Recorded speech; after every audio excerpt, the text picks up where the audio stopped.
A very good evening to one and all. On behalf of the Endodontology Journal and the Indian Endodontic Society, I would like to welcome each one of you for the first annual symposium on research and publication, which we are hosting today. Endodontology Journal is one of the oldest endodontic journals published from India. It was started publication in the year 1989, and we are in the 33rd year of annual publication as a research and educational resource in endodontics from India. It's a quarterly peer-reviewed journal, and the journal's growth is credited to its former and the founder editors, Dr. Nazim Shah, Dr. Suresh Chandra sir, and Dr. Sanjay Miglani. The editorial board of endodontology wanted to create this symposium, which would help both authors and reviewers and improve the quality of submissions and publications that are emanating from our journal. Hence, we have come up with a program and a symposium which would have 4 speakers, of which the first 2 speakers are the associate editors of Endodontology, Dr. Vasudev Ballal and Dr. Nandini Suresh, who would give their insights on how to review a manuscripts and also improve the guidelines for responsible referencing. We also have today 2 eminent academicians globally. Dr. Ismail Kapar from Turkey. He is the editor-in-chief of the European Endodontic Journal, and he would give you his insights as an editor-in-chief of what are the common reasons for article rejection. And finally, we have Dr. Anil Kishan, who is an associate editor of Journal of Endodontics, and he would give you, from his own personal experiences, the leadership and strategies for research and planning. We take this opportunity to present to you a video in which we would announce the winners of the Endodontology Awards 2020 for the best articles which are published in the last year, and also commend our reviewers for their amazing and intellectual inputs in improving the quality of our journal. So thank you for joining this symposium, and we'd like to start this program by playing a video which would give you the journey of endodontology so far. Please enjoy the video.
Now we would like to start the symposium now, and I would take this opportunity to invite Dr. Vivek Hegde, the president of Indian Endodontic Society, a dynamic leader and as well as a fantastic clinician from India, who would share his thoughts about Indian Endodontic Society and the vision ahead, and also introduce the first speaker of the symposium, Dr. Vasudev Ballal.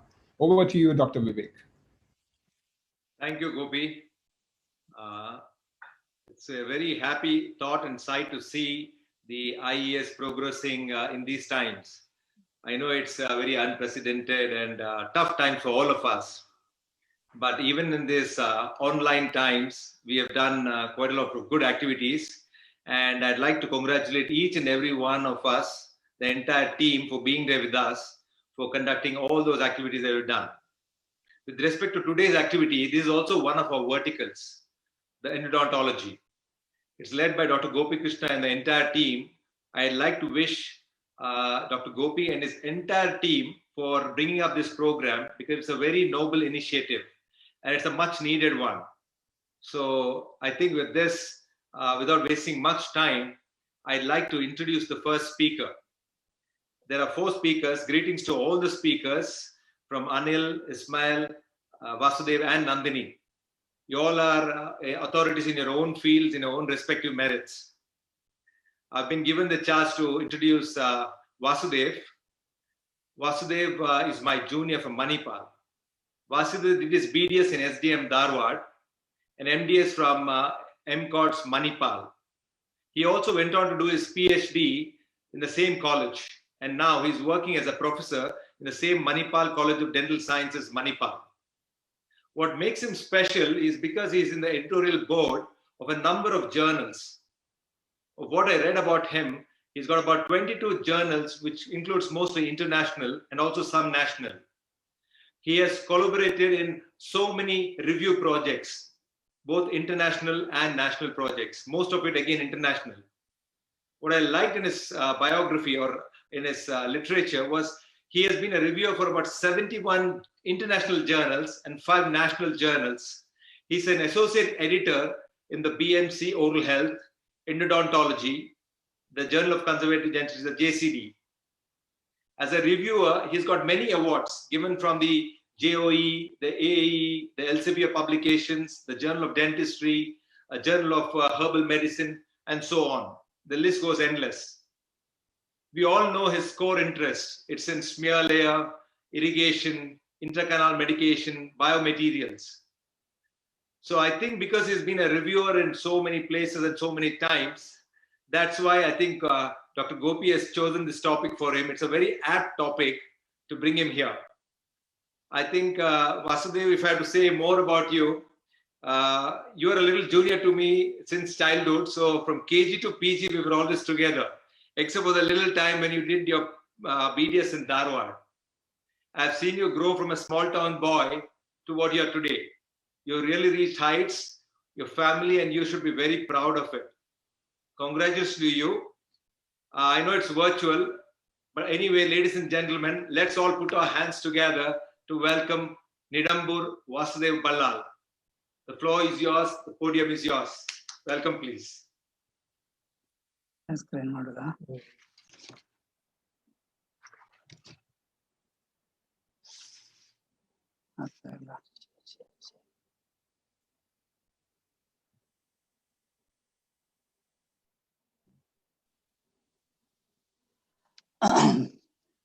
Can you hear me? Yes, Vasudev. Yeah. Thank you, Vivek. Thank you so much for that lovely introduction. At the outset, I would like to thank Indian Endodontic Society and the editor of Endodontology Journal, Dr. Gopi Krishna, and the entire editorial team for giving me this opportunity to share my expertise in how to review a manuscript. As Dr. Vivek has said, that I have reviewed a lot of manuscripts for various journals. So I am basically sharing my experience and some of the literature support, like how to review a manuscript. It's not a small topic, to be frank, to be spoken, because I have just given 25 minutes.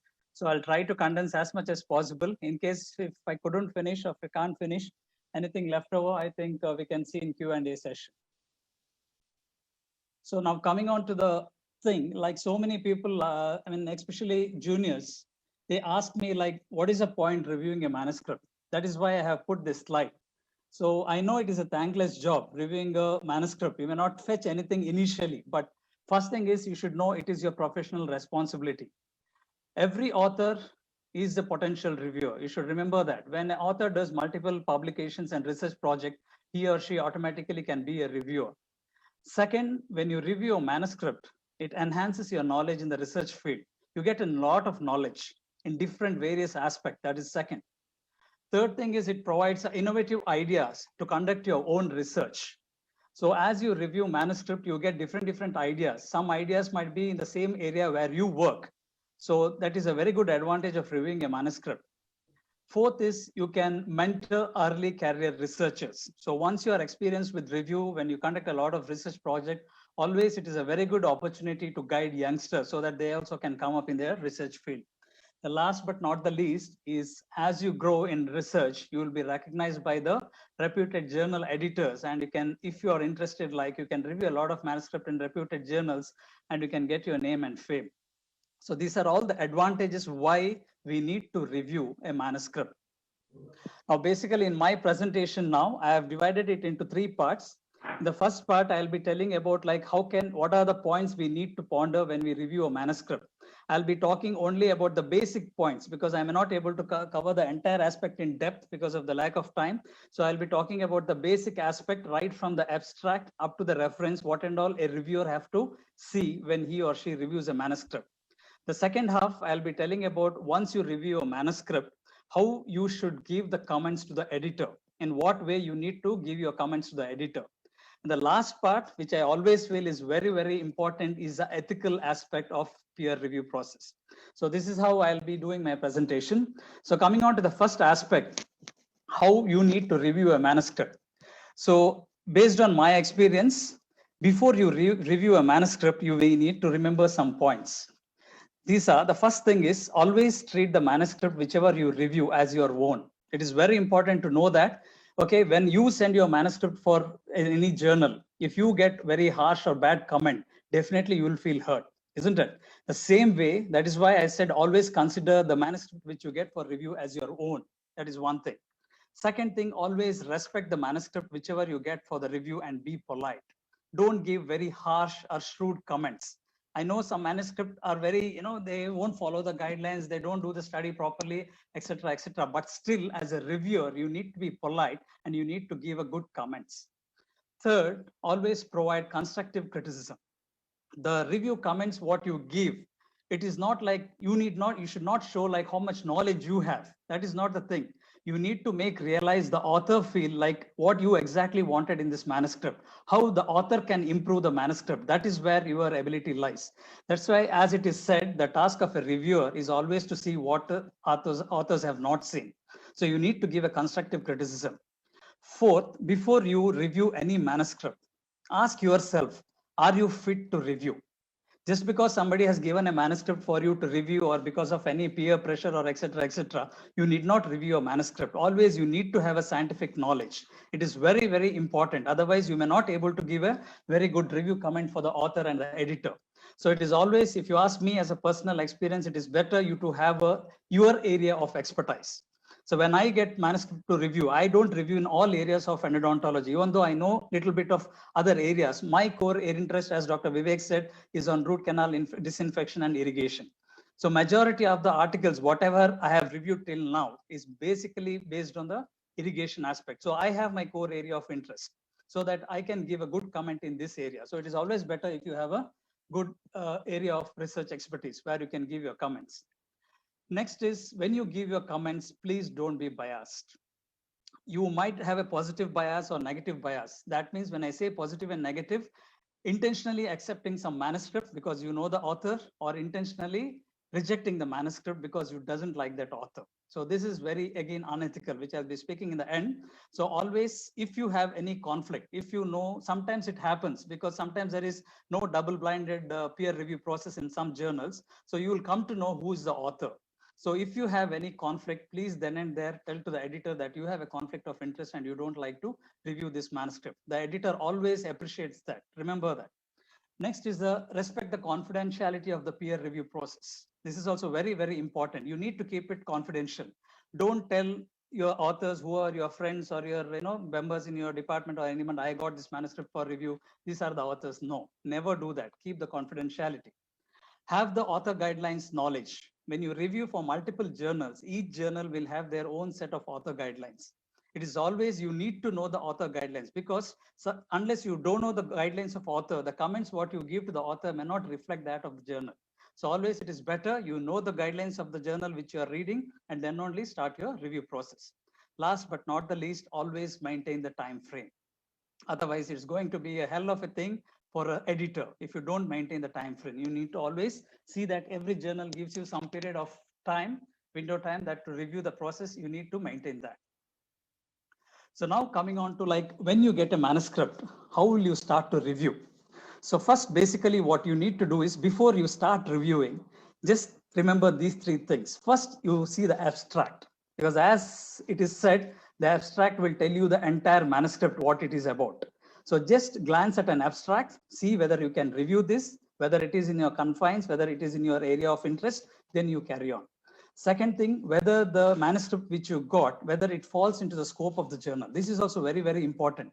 For example, I'll give you, if a manuscript comes something on traumatology for a journal of endodontics, then and there you can say that this manuscript is not fit to be published in JOE. So then and there you can tell the editor that it can be rejected or it can be shifted, transferred to another journal. You need not waste your time reviewing that manuscript. That is one thing. The last thing you need to see, because of recent times of so much of unethical, fraudulent stuff is happening, that there will be dual submissions. Because of the peer pressure or whatever pressure what the authors are having, they might do publish same article in multiple journals. Again, you need to be very careful about this. So go to Google or any site, see whether the manuscript what you have got is published elsewhere. If you think anything is happening like that, please confirm with the editor and you can stop reviewing the manuscript. So coming on to the each part of the manuscript, the points, whatever I have said now, it are the basic points. You can review in depth, but I don't have so much time to discuss every aspect in depth. So I have just mentioning you the core points, which as a reviewer, you need to know. Now coming on to the abstract, first thing you see whether the abstract is properly summarize the manuscript. So when somebody reads the abstract, the entire manuscript need to know that. So it is not that you go to every part of the manuscript and then you can understand. No, the abstract should read the entire manuscript. That is one. Second thing, is there any discrepancy between the abstract and the remainder of the manuscript? This also happens. Sometimes what is given in the abstract may not be there in the body of the manuscript. This is again inappropriate. You can comment on this. Third thing is, can the abstract be understood without reading the manuscript? So when you read the abstract, as I said, it should give you the entire picture of the manuscript. You need not turn back and go and read again the manuscript. The last thing is, does the abstract follow the journal format? Again, individual journal will have their own format of writing an abstract, whether it is a structured, whether it is an unstructured, whatever it is. So you need to see the format which you have written in the manuscript, which is present in the manuscript, whether it follows the journal format. Next, coming on to the introduction. So some things you need to see in the introduction is, first thing is whether the manuscript addresses the important research question. This is very, very important. Now you get loads of manuscript, even for a Q3 or a Q4 journal or mediocre journal also, you get a lot of manuscript. So you can't select or you can't accept everything. So you need to see whether the topic of interest is a very good topic, a hot topic or not. Second thing is, do the authors provide a rationale for performing the study based on the literature review? This is also very important. That should be, every study should have a rationale. You can't just like that do a study just for the heck of doing. You need to have a proper rationale. Third thing is, has the research question been previously answered? As I said before, there are sometimes the authors, same authors or different authors can do the similar type of study. So if that is the case, you can then and there give a comment and say that this particular topic has already been published. Next thing is, if the manuscript, if it is an original research, is there a defined hypothesis? So every study need not have an hypothesis. If not, you will have a research question. But if you have an hypothesis, if that manuscript hypothesis is there, see that it is well defined. The last thing is you need to see whether the introduction is concise. Some people write pages together about introduction. Again, that is not correct. You can comment on that. You can see that the introduction is concise. Next portion is the methodology. If you ask me, the methodology is the heart of the manuscript. You can alter or you can modify the introduction, you can modify the discussion, you can modify anything, but you can't modify the methodology. Remember that. So whenever you review, if you ask most of the editors and associate editors or section editors of any reputed journal, they always say the manuscript, majority of the manuscript gets rejected because of the inappropriate methodology.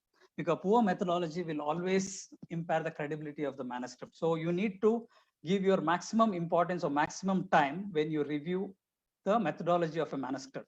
So in methodology, what are the core points you need to address or what you need to see? First thing is whether could another investigator reproduce the study by using the method as outlined in the manuscript? Is it clear? In a simple form, if you want me to say, it is nothing but the reproducibility. So this is very, very important. Now, if I send one manuscript for a publication, somebody else also should able to do that same methodology in other site. So that is a reproducibility. If somebody cannot reproduce the technique what I do, then there is something fishy in the technique what I have done. So that is very important for a reviewer to understand that. So the one is the reproducibility. Second thing, whether the appropriate methodology or the technique is used. You may reproduce the technique, but whether the technique what is used is correct or appropriate to the current status. That is also very important. You can't use some old technique and publish your manuscript. It will get rejected. So the technique what the author has employed should also be a recent and a good technique. technique. The third thing is whether the if authors have stated a hypothesis, have they designed the methods that could reasonably allow their hypothesis to be tested? As I said, every study need not have a hypothesis, but majority of the original scientific research article will have a hypothesis. So when you mention a hypothesis, either a null or an alternative hypothesis, the methodology what you employed should be able to test this hypothesis.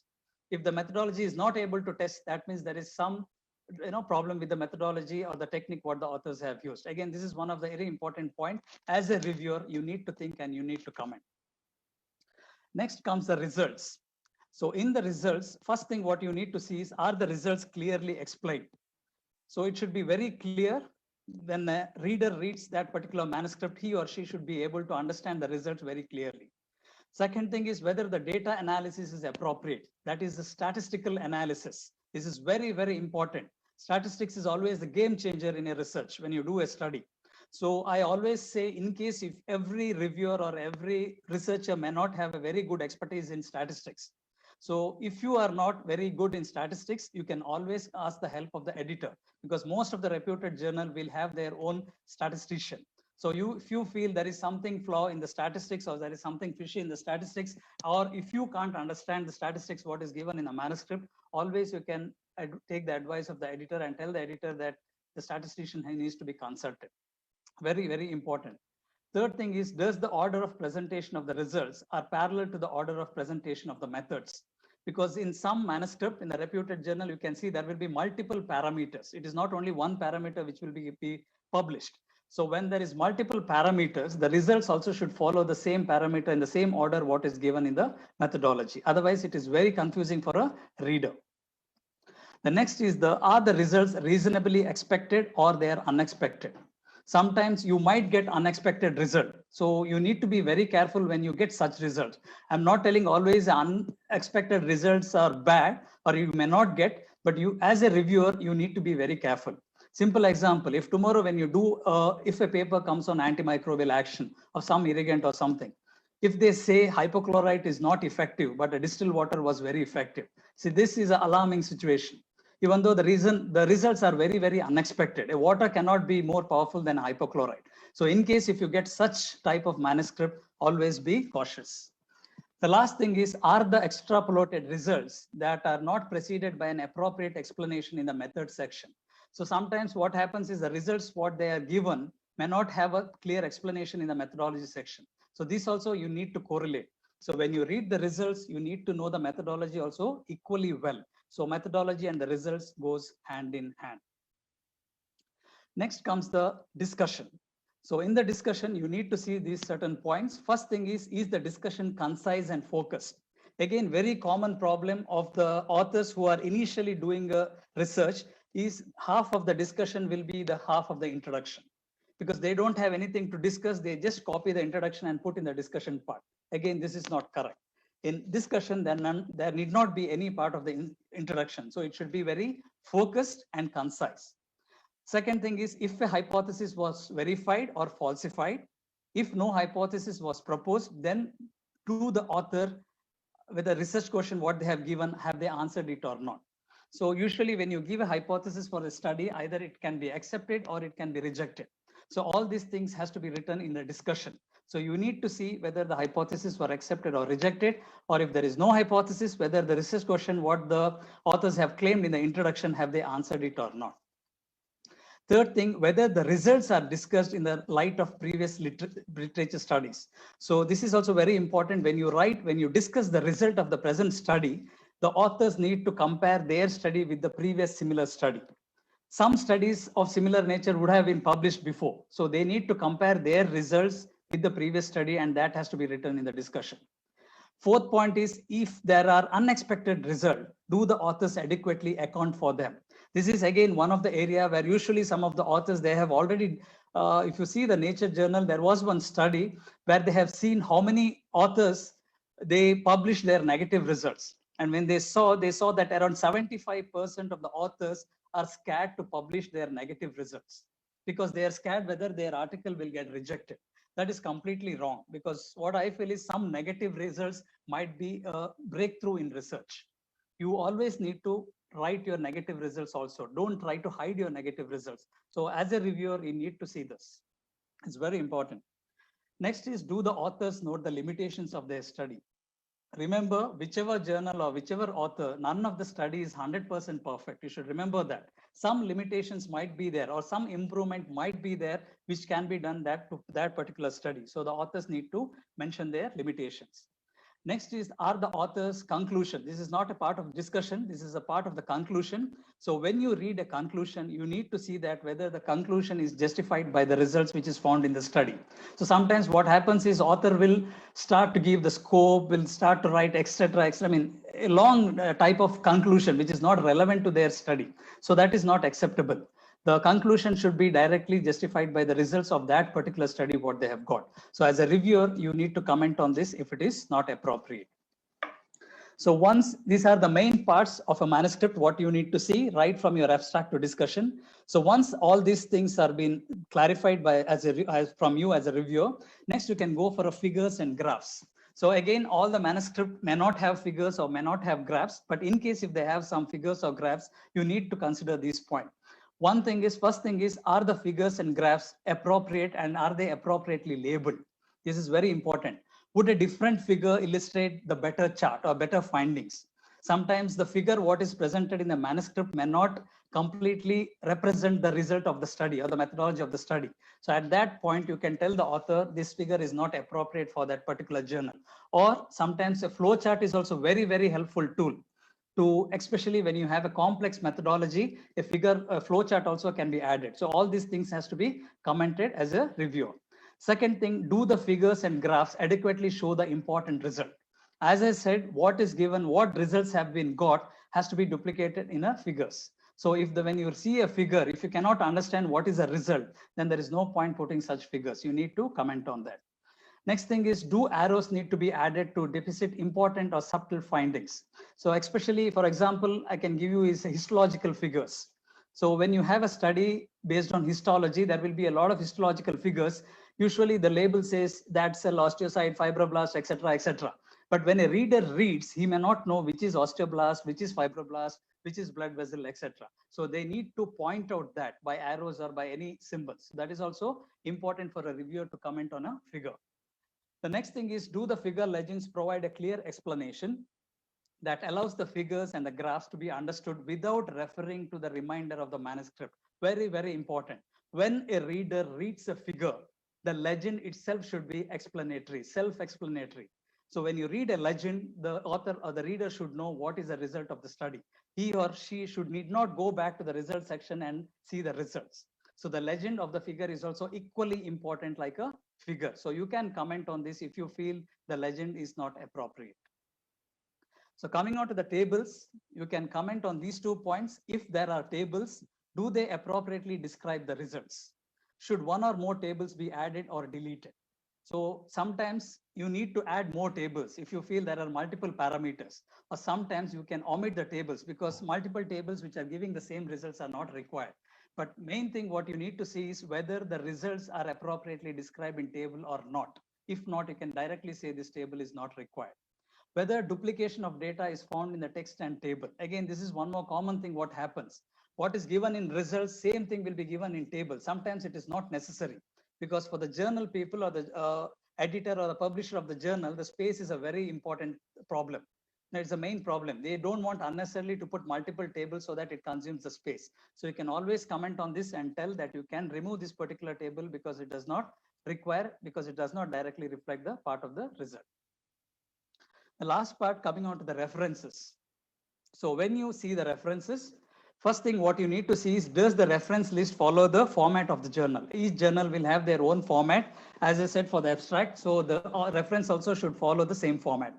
Does the reference list contain any errors? If there is any errors like writing the name of the journal, volume of the journal, year, or anything, any of that aspect, is there any error? That has to be noted. Whether authors have misinterpreted articles to support their own results. This is again an unethical stuff. Sometimes the authors do. Just to support their results, they use some wrong citations or wrong references. So you need to be very careful. As a reviewer, this is not easy. If you ask me, you need to have a thorough knowledge about the area where you're working or where you're reviewing. That's why I told you in the beginning, it is always, if you have areas of expertise, it is always better. You might know the subject well, but you may not have an expertise of research in every area of your specialty. So if you have your focused area of interest, you will thoroughly know that particular area. So in that aspect, you can clearly see whether the references what the authors have quoted is appropriate or not. Otherwise, it is very difficult to find out. Next is, have the authors appropriately represented the silent points in the articles in the reference list?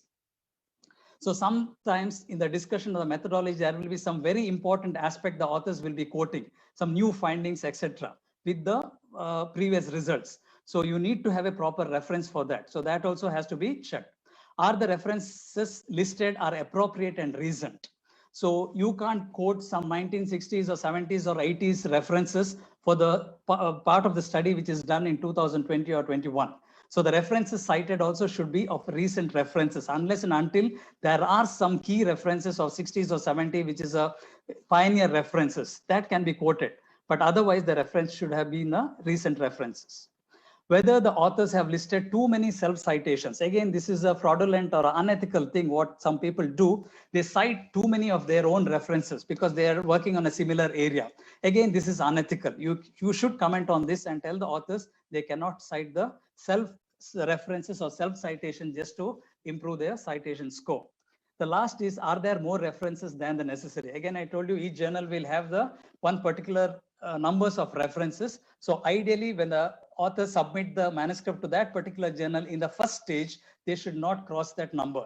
Later, if you feel extra references needs to be added, as a reviewer, you can say. But initially, when the authors submit their manuscript, they should follow the journal guidelines.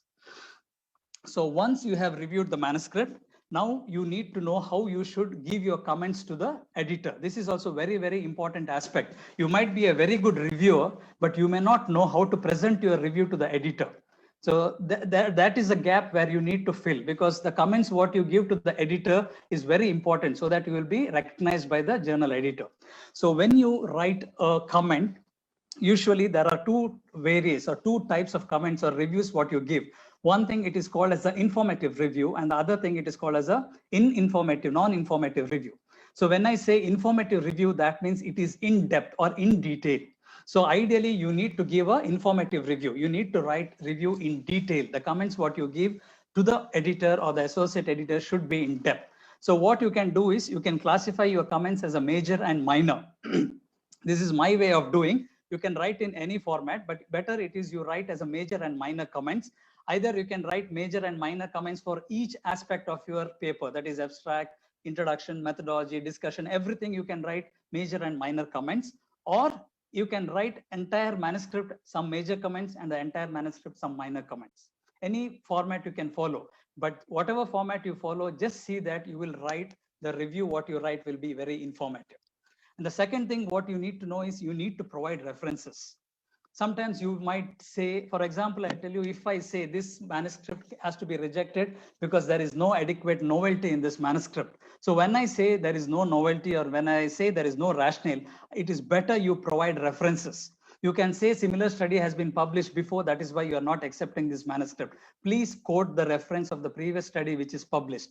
This will always help the editor or associate editor to take the decision. So always provide with the adequate reference. Don't give your own personal comment telling this cannot be accepted, this cannot be rejected. It should be based on some literature support.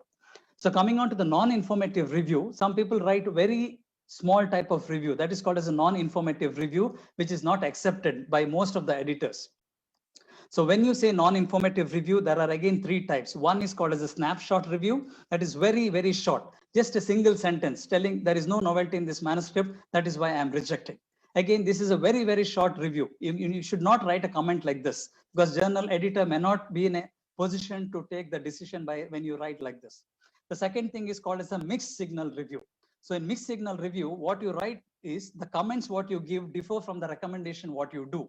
You might give a positive comments to the author, but the recommendation might be reject.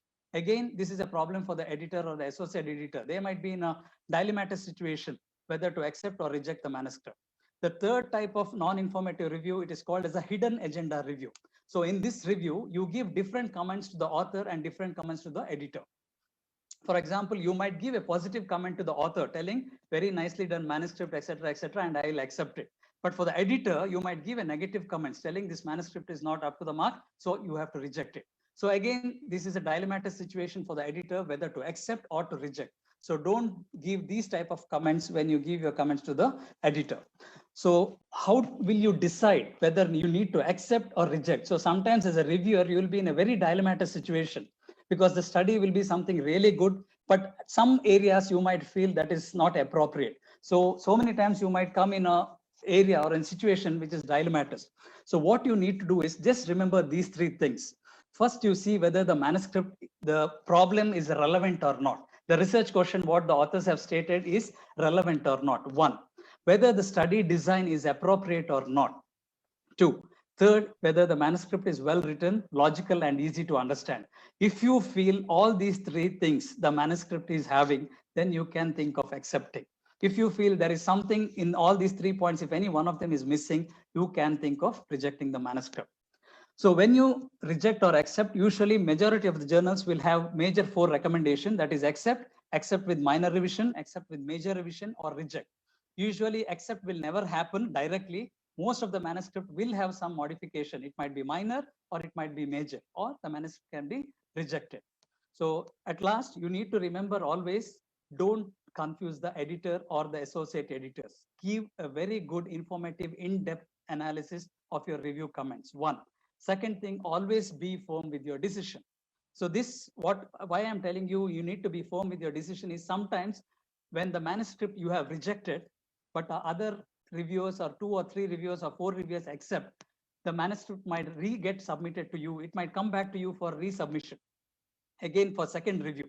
So in that case, still if you feel the methodology or whatever aspect is not appropriate, based on that backgrounds you have rejected your manuscript, your decision should remain the same, like the original decision. If you have rejected once because of the so and so points what I have told now, when it get resubmitted also, if the methodology or whatever points what you have told is not corrected, your decision should remain the same. It should be rejected or it can be accepted, but be firm in your decision. So this is how you submit your comments to the editor. So the last slide, okay, I'll just take 2 more minutes, is the ethical aspect. Why I have put this slide is because a lot of fraudulent things is happening now. So when you review the manuscript, remember it is your very important aspect that you need to be very ethical, very, very ethical. So what are the ethical aspect in review, what you need to see? The first thing is refrain yourself from providing biased comments. As I said in the before, don't have a positive or a negative bias. Don't unnecessarily accept or unnecessarily reject a manuscript. Second thing is refrain from suggesting authors to include your citation so that you can increase your citations. This is also very bad or very unethical practice, telling the authors to cite your own work. Because in a double-blinded review, the authors won't know who you are, nor you will know who the authors are. But if the particular manuscript which you are reviewing falls into in your areas of expertise, some of the reviewers might say to quote your own references so that you can increase your citation. That is again not ethical. The third thing is do not intentionally prolong review process or the submission of the review report so that you can publish your own work. Sometimes you might get a manuscript which falls in your area of expertise or the area where you are also working. You also must be doing a similar type of work. Just because you are doing a similar type of work, you cannot stop somebody else from doing that. That is very, very unethical. So you should not practice that. The last thing is do not steal authors' research ideas and publish it as your own work. This is also very commonly sometimes happens. The reviewer can steal authors' ideas and publish as their own work. Again, this is very, very unethical. So these are in nutshell, this is how you need to review a manuscript and how you need to submit your comment, and you need to be ethically when you submit your comments. Thank you.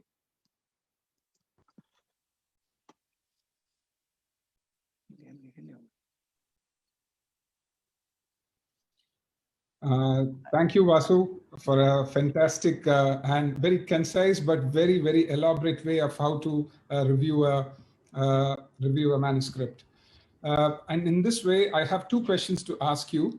Yeah. One is, one author is asking us if the methodology is quite elaborate because of multiple groups or multiple parameters.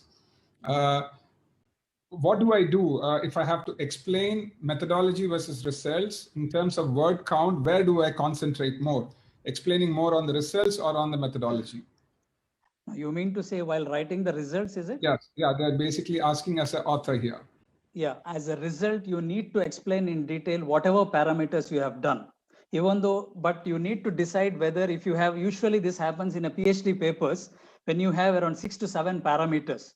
So if you feel you can divide your paper into two, you can do three or four parameters in one paper, another 2 or 3 parameters in other paper. That would be a better way of doing. You can do 2 papers out of one research, but it should not be like a slicing, like a salami slicing, what they call, right? That should not happen, but you can do 2 or 3 papers out of a big research.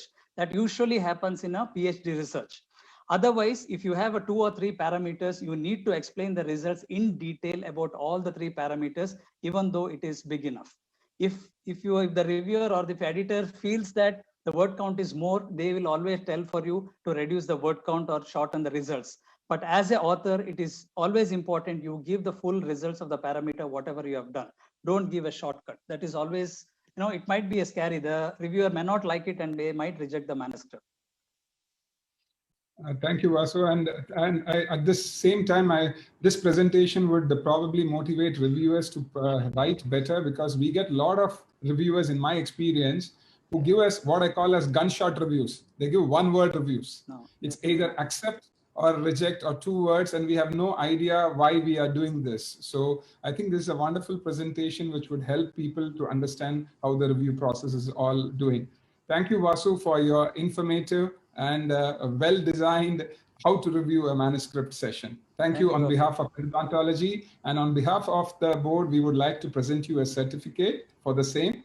Thank you. Thanks a lot. Can we have the certificate on the screen, please?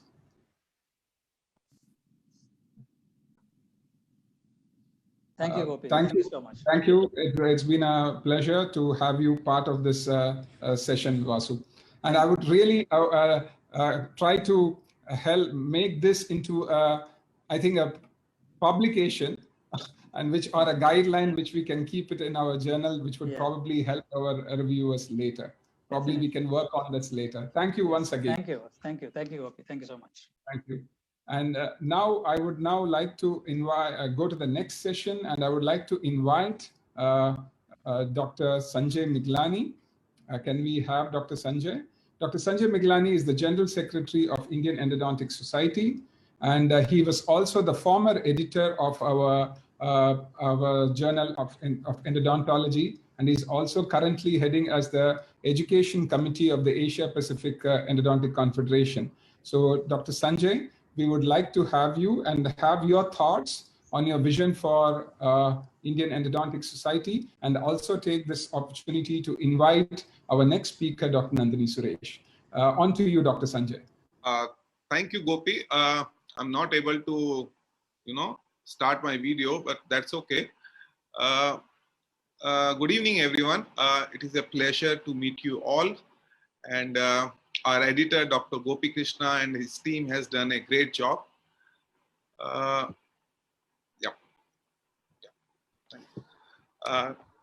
Our editor, Dr. Gopi Krishna, and his team has done a great job organizing this symposium. I think it is the need of the hour. And I'm sure, Gopi, that this will be a yearly affair from now onward.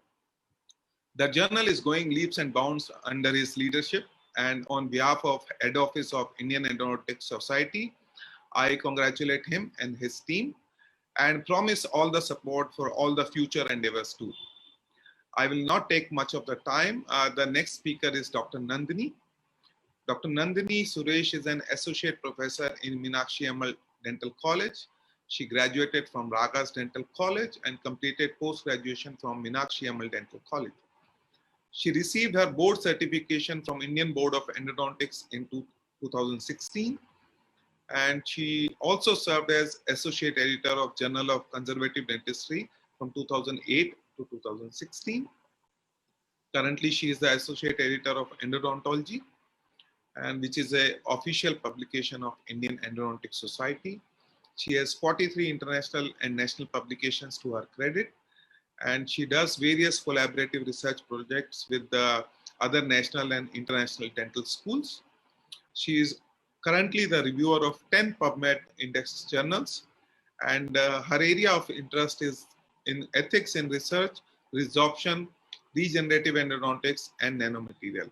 May I invite Dr. Nandini Suresh to start her lecture. Thank you so much.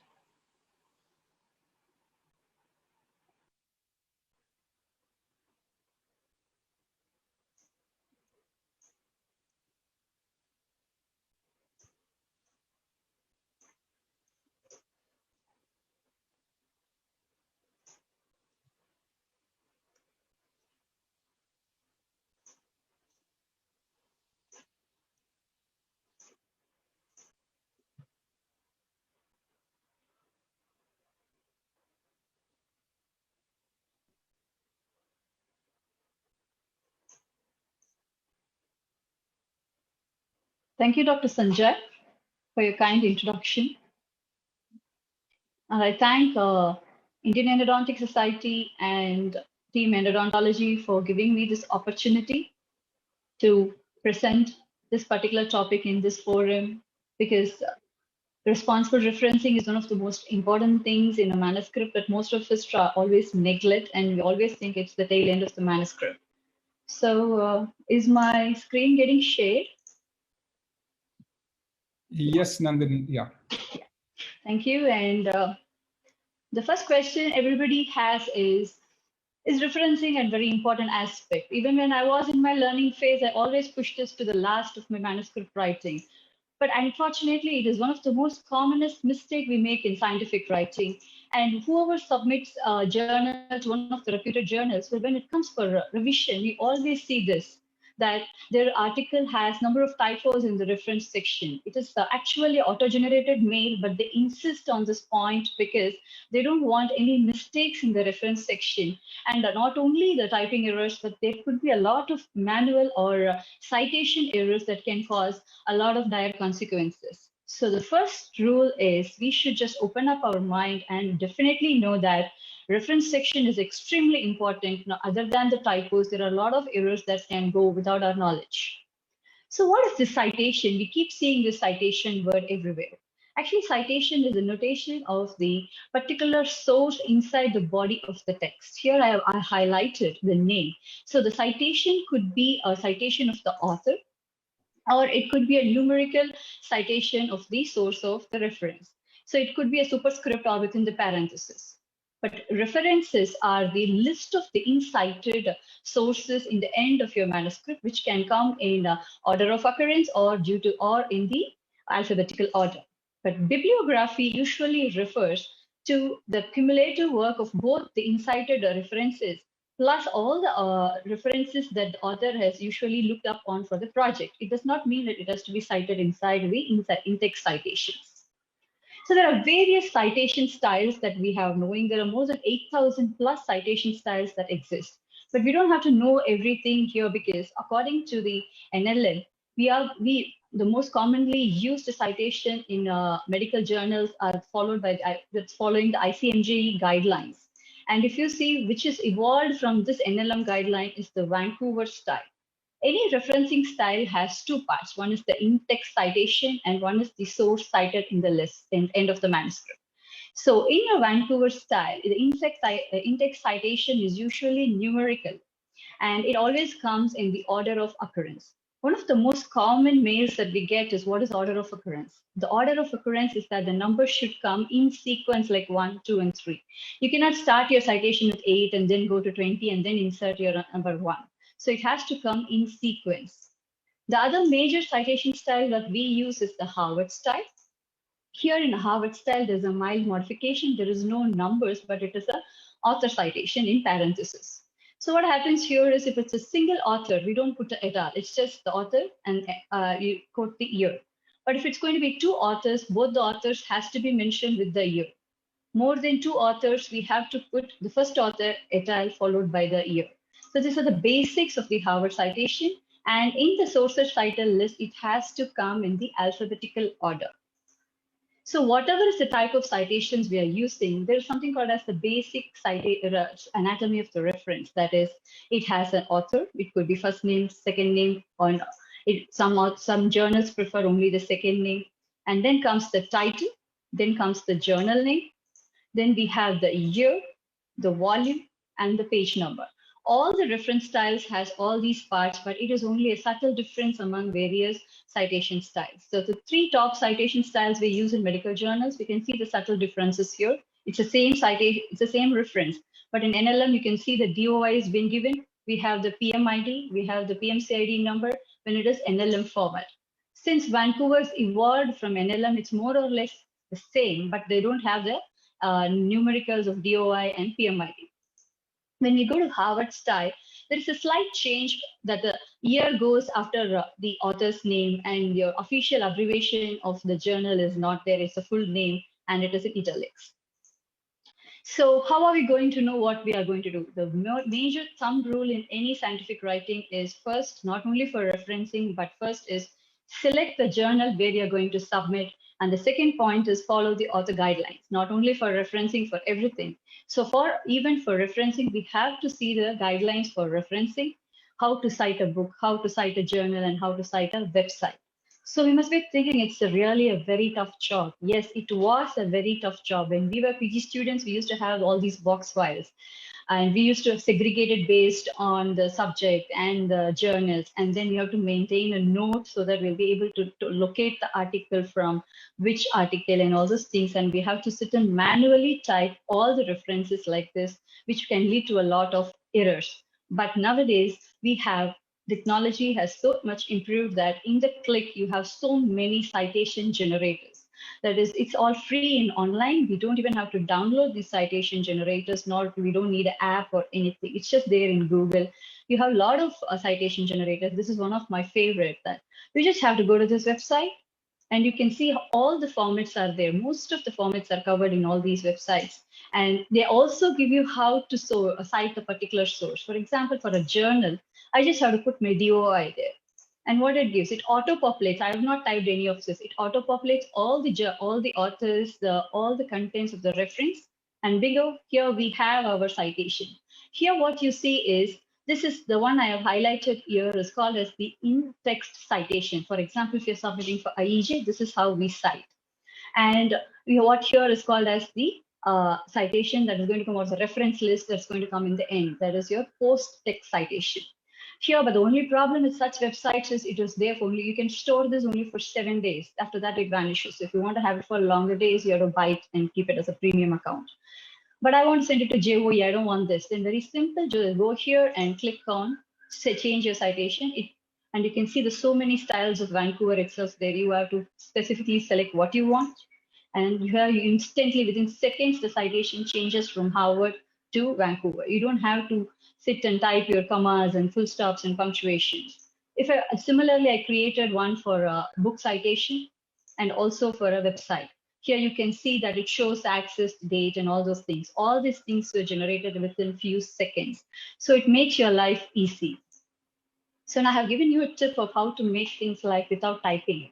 But why are we so insistent on this reference? So for that, we have to know why we are going to do the referencing and where are we going to do this referencing and what should be referenced and how are we going to best incorporate it into the manuscript. So even before going to that, I would like to insist on one thing. When you send a manuscript for a journal, again, I insist, see the author guidelines and see the reference number limit. For example, a case report may have only 20 to 25, depending on the journal, but you cannot send it with 40 to 50 references. It may irritate your editors and the reviewers. So we have to know the guidelines and specifically follow it. And why are we going to reference? This is very important because we have to acknowledge the source of the idea. And you have to trace the origin, and it also gives and showcases how the author has done a thorough literature search, and it helps in validating the argument. So there is no doubt why you are going to do a referencing.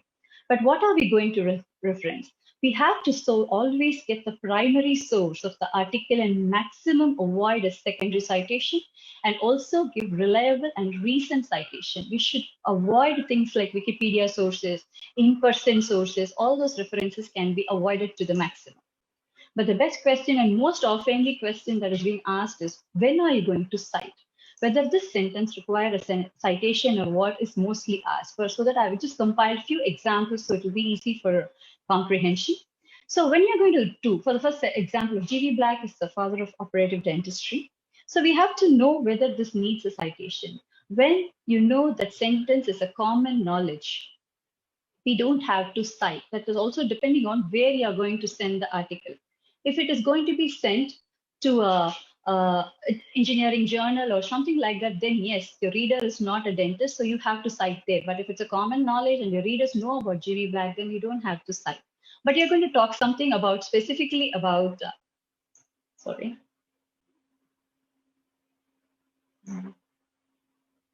Excuse me, just got my, yeah. When you're going to talk specifically something about a topic that is G.V. Black has discussed, then we have to give a citation. Yes, we have to give a citation. And sentences like a p-value less than 0.05 considered as significant, which we see in every original research. Does this need to be cited? Because according to World Association of Medical Editors, they say more than 6 consecutive words taken from any other journal is called as plagiarism. But this doesn't need to be cited because it's common knowledge. Again, concepts like extension for prevention has to be cited. And in methodology section here, where to cite is a very important question, because if we forget to cite in the methodology section, it can lead to conceptual plagiarism. So using, again, a common knowledge, instant machine for bond strength is known, so we may not have to cite. But if you're going to use specific methodology like a specific image analysis or a specific scoring system, yes, we have to give the credit to the particular person. And again, hypochlorite being used as a irrigant, if at all you're sending it for an endodontic journal and your readers know this, yes, you don't have to cite. But even for there, when you're going to give a fact that something precipitates by mixing chlorhexidine and hypochlorite, should we give a citation? Yes, we should give a citation there. And any table diagram or result that is taken from any other source has to be cited appropriately. So here, what are the rules we have to know is, if it's a common knowledge, we don't have to cite. And if your fact is not inferred from your own study, we don't have to cite. But whenever you are in a doubt whether to cite or not, it is always better to oversight. The editor and the reviewer will take a call where to cut it. But always cite if you don't know whether this needs a citation. But the golden rule is know your audience so that you know, and the guidelines to know whether you are going to put a citation there or not. So why am I insisting so much on citation? Because nowadays, I think most of us have heard this term on plagiarism. Plagiarism is nothing but a literary theft. Even if it is your own work, one of your previously done article, you're doing a part 2 study and you're forgetting to cite it or give a reference for this, yes, it is called as a literary theft. That is, you cannot go without acknowledging or crediting the particular person who's given the concept. So according to the Committee of Publication Ethics, to promote integrity in research publication, they have given a classification from least severe type to the most severe type, and they have specifically given the attribution to the referencing, and they have shown that anything that is unreferenced and it is taken from other sources comes under most severe type of plagiarism. The most important thing I'm going to talk about here is the textual plagiarism or the conceptual. Verbatim copy of a paragraph or a couple of lines, even definitions, should go within the quotations. You have to give a quotation and also a reference there. Just because you put a quotation doesn't mean you should avoid the referencing. Again, even if you do a good paraphrasing or a bad paraphrasing, a paraphrasing should have a reference. And patch writing, again, will always have a problem with plagiarism. But what is this conceptual? You would have written it completely well, but you would have forgotten to put a reference in your methodology section, or it would be a wrong citation or a wrong reference. So that what happens? It becomes like you are not giving the credit to the particular person. So that leads to, again, plagiarism. So the consequences for this is very severe. A recent article analysis by Fabian, he's shown that there's a lot of retraction even in dentistry, and around 72.5% is due to research misconduct. Plagiarism is one of a type of misconduct, and it accounts for 38.4% of retraction in dental publication. Initially, it was only medical people who were worried about it, but now it's slowly creeping into our dentistry, and people are very well aware. Whistleblowers are there everywhere. So we have to be very careful. So research misconduct could look like a tip of an iceberg, and it was in 2011, that is 10 years back, they said 400 articles are getting reported, but I'm sure it's really underreported. And since the availability of internet is there, we have to be very careful. Otherwise, we'll be landing up in certain dire consequences like getting your article retracted. So the basic rule here is, I cannot say I did it intentionally or unintentionally. The problem is the same and the results are the same. So we have to be very careful of where we are going to give a referencing. So the common errors, minor to major, I'll just give in a very small way. I'll give it in a small mnemonic so that it's easy for us to remember and makes it fun to remember also. Avoid citing retracted articles, because now they have found major of the retracted articles are also getting cited, and excessive self-citations has to be avoided. And even if it's a good paraphrasing or summarizing, it has to be having a referencing.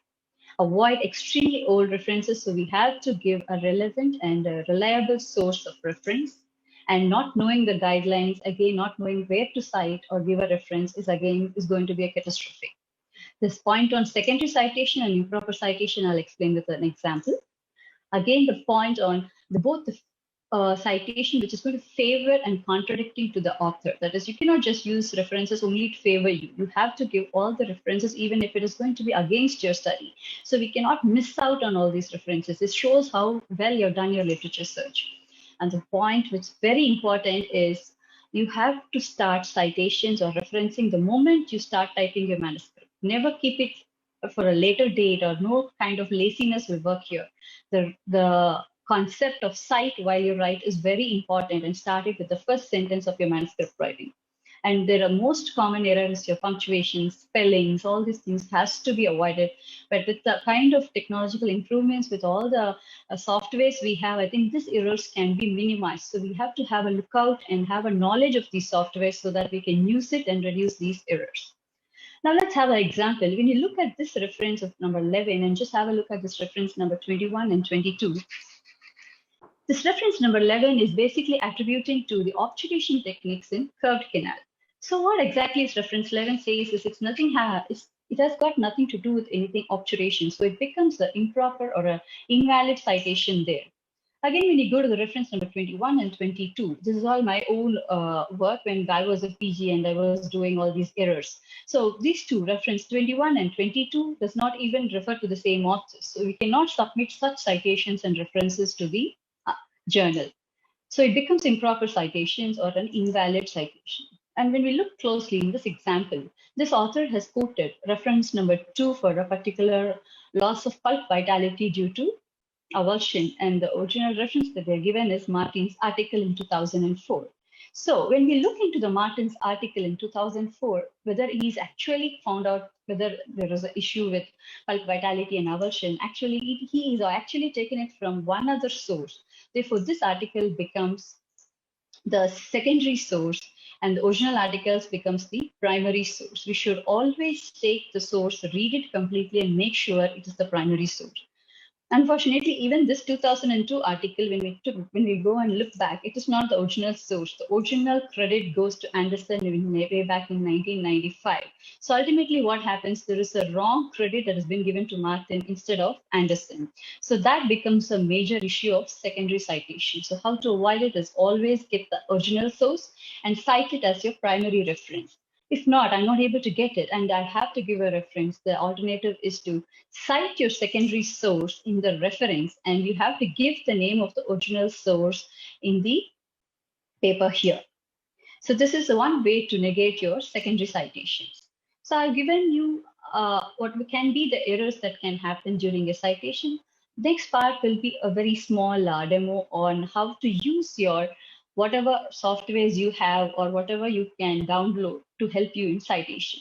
There are people who don't want to download softwares. I just don't want to use it, but your basic EndNote in your Word can help you in citation. For example, in EndNote, if you go, in your Word, Microsoft Word, when you go, you have a thing called as the references, and when you click there, it goes into EndNote. When you click on EndNote, and you are going to save this even from your citation generator or from your PubMed, for your particular topic, you can generate this, keep it stored. I'm going to introduce my first reference here. It automatically gets introduced in the end of your document. This is a test document I made for one paragraph. If you're going to have a 10-page document or your thesis of 75 pages, this will automatically enter to the last page of your document. So I have now inserted 3 such references now. So what happens next? I want to insert an extra reference between 1 and 3. It automatically inserts as 2, and the subsequent references gets numbered as 3, 4, 5. So we don't have to sit and manually change the reference numbers anymore. Again, the most important advantage here is when you hover your cursor over the reference, it shows you what is the author and the complete citation details. So you can instantly verify whether the sentence is correlating to the reference. So you will avoid a lot of improper citations here. And other important is you don't have to manually do a cross-reference. You just have to go here, click on the cross-reference. You get a drop-down like this, and you click on whatever reference you want and click insert. And it automatically gets inserted in whichever place you want. So it's very easy to use this. You don't have any, it's just there in every Microsoft Word. You don't even have to download any software. But you do have softwares like reference management tools available in your market. You have both commercial and open source. The best advantage is in your commercial is because you pay, you get a lot of more advantages. But the difficult question here is, which is the best reference tool? The answer here is very simple because it all works on the same principle. The cost and features are slightly different. There's a very subtle differences between your commercial and your basic free packages. These 3 are the most commonest used in EndNote, Mendeley, and Zotero. I have used all 3. Zotero and Mendeley is more of a free software. EndNote is a paid software. The thing with EndNote is they give you a 30-day trial pack for free. So if you try to use it, you can get used to the EndNote. I'm not talking for any product here because I use this. I'm very comfortable with this. I'm just trying to share. So if you use EndNote for 30 days, you can try whether you like it. I did try it. I liked it. But I didn't buy the product. But there's something called myendnoteweb.com, which is a free package. You can use it in the cloud. You don't have to download also. You just have to create a login account there. This is a small 1-minute video on how to use your EndNote. This is already logged in, so I'm not showing you the login. This is the test page where I can create individual accounts for each topic I'm working on. It will show you the number of references I have added in this. And here you can see all your, if I click on one topic, I'll know what is that references here. It shows whether I added a PDF into it. It can go to the abstract if I click on the URL. And if I click on this attachment, it will show me whether there is a PDF attached. Unfortunately, in a paid version, it attaches by itself. In a free version, we have to do this manually. And the best part of all these things is we don't have to go to PubMed to search. We can do an online search directly here. So we can store here. I have just stored PubMed over this for a try. You can add your Google sources or any other sources here. If you have a Scopus account, you can add all those things here. Like a Google's PubMed search, you can type in anything. Like with your Boolean search, you can do it here. It shows all the feeds like PubMed. If you want to narrow down your filters, it is there. But here I'm using any field. I've used a Boolean search of and I'm trying to search all the articles with vital pulse therapy and MTA. And if you want to have narrow down your search to a particular date range also is possible in this, but here I've used all records and here it's generated 40 articles. So I can go through the title by here. I can also go through a quick check on the URL and click on the abstract to know whether I want it. Then whatever is what I wanted, I can click on those and add it into my group. I can add it in any group or a new group. So since this is a test, I've just created a group called VPT and instantly it gets added and it shows how many references are there here. And we can also, if you have access, you can download the PDFs and then you can upload it directly into this place. And we can also add references, new references. It's not there in any of your online sources. It's a manual reference or a book reference. We can add it manually by filling all these fields. It gets added. And if you are going to create it through a citation generator in other sources, you would just have to click here and import your references in any of the groups. It's all very easy nowadays with all these technology. You just have to work on this for half an hour. You'll get to know how to use it. And most interesting part is sharing. If I want to share my references with my student, my collaborator, my staff, I don't have to send a mail and all those things. It's like your G Drive. You just have to click on your, start sharing it, give your email. That particular reference will get shared to the particular person. And the other most important part here is if you see the duplicate section, I don't have to sit and manually delete it. You just have to click on this. It will show what are all the references that are duplicate and just click on delete instant. It's just an instant command. It duplicates, it removes all the duplicate references. Not only the references, you can also do the same for your extra PDFs that are attached. So this next part is on the most important part is how are we going to, now I have created an account, I have everything in my online web. How am I going to bring it into my Microsoft Word? This is just a plugin. You just have to click on this. You have two downloads, either it's a Mac or your Windows. You just click on it, it will automatically download. And once you download, you get a section here called as the EndNote. Automatically it comes here. You don't have to do anything. It gets incorporated automatically. The same test paragraph, if I have to insert my citations, when I click on it, it will initially ask for a login. Since mine is already logged in, it's not asking. If it's it will ask for a login. Once you log in and you click on your specific chapter and what you want, all your citations will be referred. You can insert it directly there. So here, it won't even have a cross-reference. You try to insert a cross-reference. What happens? It does not even increase the number. It automatically knows it's a cross-reference and it will not add an extra number. So as I said, it has a lot of advantages. It makes you stay organized and it's very important. It helps you to search your PubMed and other sources. Gets the PDF directly. You can highlight your PDF, save notes, put tags on it. It's very easy. You can locate your articles very easily just by having a mesh word and a keyword tag to the article. It's very easy to import and export. And how to insert into a document is also glitch free. So just have to start using all those things. So in summary, to have it as a right way to cite. So first thing is I want all of you to start writing or citing when you start the first sentence. So cite while write is the most important practice I would like to say. And whenever you are in doubt, you go for a citation. Never leave out on a citation. Know which journal you're going to send and please follow the citations. And if you're going to getting rejected and you're going to send it to another journal, make sure that you change the referencing section and send it and know where are the errors that commonly occurs and you have to avoid it. And the rule of thumb is we have a lot of technology available now. Start using it and adapt yourself to the new technology because that's the way we show our intelligence. And once you know how to adapt, I think life is much easier. Thank you.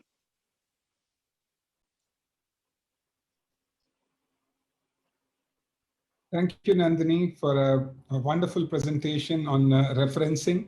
I think this would be a really eye-opener for many authors.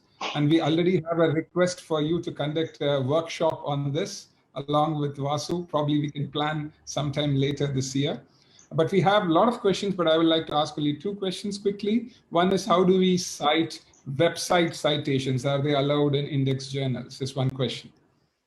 Yeah, website journals, yes, we can cite, sir. No, if it's an authorized and well-known website like AAE guidelines for definitions and things like that, yes, it is allowed. So for that, each style for MLA, APA, or Harvard, Vancouver, each has its own way of citation style. So we have to see the author guidelines, how every journal gives how it has to be cited. So they have to see how a website they're asking. For example, in Vancouver, we have to show the access date. In Harvard, we don't have to show an access date. So which journal we send is also important, and relevant and reliable websites can be cited. Yes. And the last question would be, when it comes to citing from textbooks, would the chapter name be mandatory to be cited? Yeah, chapter Along name. with Yeah, here the question here is like, if you're going to take a couple of chapters in the same paragraph or something, then we can have it as a book citation from page numbers, a book citation with a big like 100 to 115 or something like that. Or if it's two different places where we are going to cite, yes, you can have a chapter reference. Yes, both are allowed. Okay.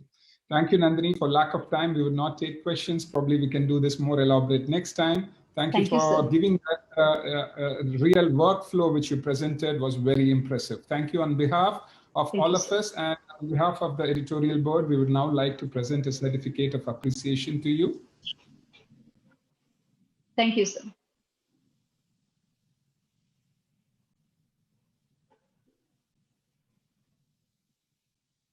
Thank you, Nandini, for your meaningful lecture presentation.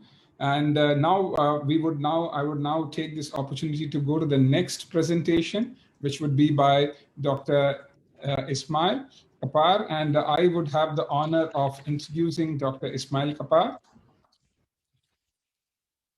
Dr. Ismail Dawood Kapar is from Turkey, and he completed his PhD in the year 2012 from the Selçuk University in Turkey. I know him for a number of years, and the most important credible contribution of Dr. Kapar has been in creating, he's been the brainchild and the creator behind the European Endodontic Journal. He's extensively published more than 70 articles in his career, but he's currently the editor-in-chief of European Endodontic Journal, and under his leadership, I have personally seen as one of its associate editors how he has groomed the journal and how it's now coming up to be one of the credible alternative international endodontic journals. So in this regard, I wanted Dr. Ismail to throw his insights as an editor-in-chief of what are the reasons why which many articles gets rejected, and what are the reasons what as an editor he takes to get an article published. So with this, I would like to invite Dr. Ismail, and now I would like him to make his presentation. Welcome, Dr. Ismail.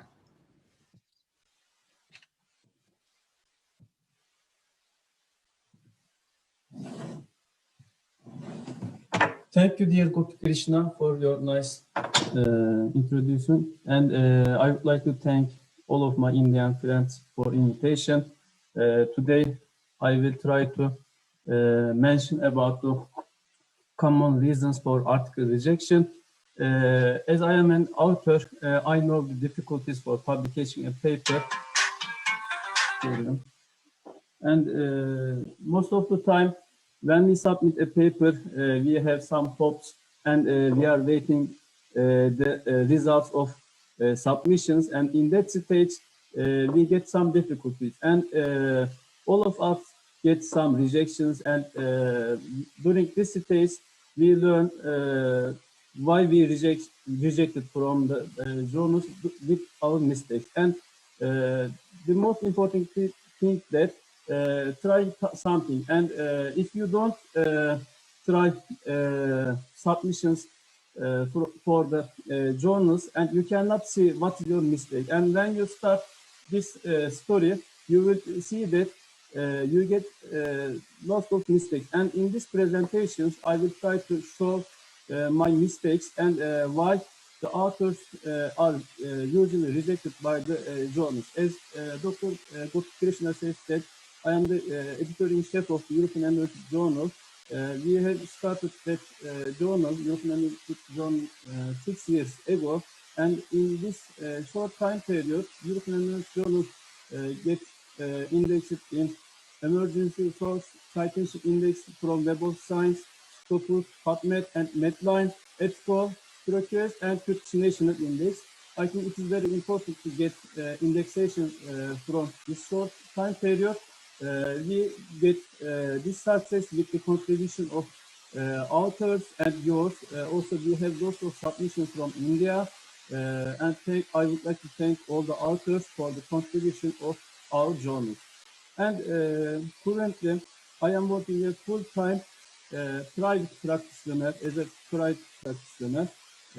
I have stopped working in the university 5 years ago, and from the 5 years, I am working as a private practitioner, full-time private practitioner. But at the same time, in my career, I am trying to continue to contribute to the science with European Endodontic Journal, and also making some studies with the other authors to perform some, to publish some papers. And this year I have a new project for education. After graduation of the dentistry faculty, we know that continuous education is very important. For this purpose, I have created a new education center, micro endodontic education center. In this education center, we will have tables, desks with the dental units having suctions, aerator, micromotors, and also in each desk there will be a microscope. In this microscope center, I hope we will perform lots of courses, education courses with our international friends. And when we start the topics, I would like to mention most common reasons for the paper rejection.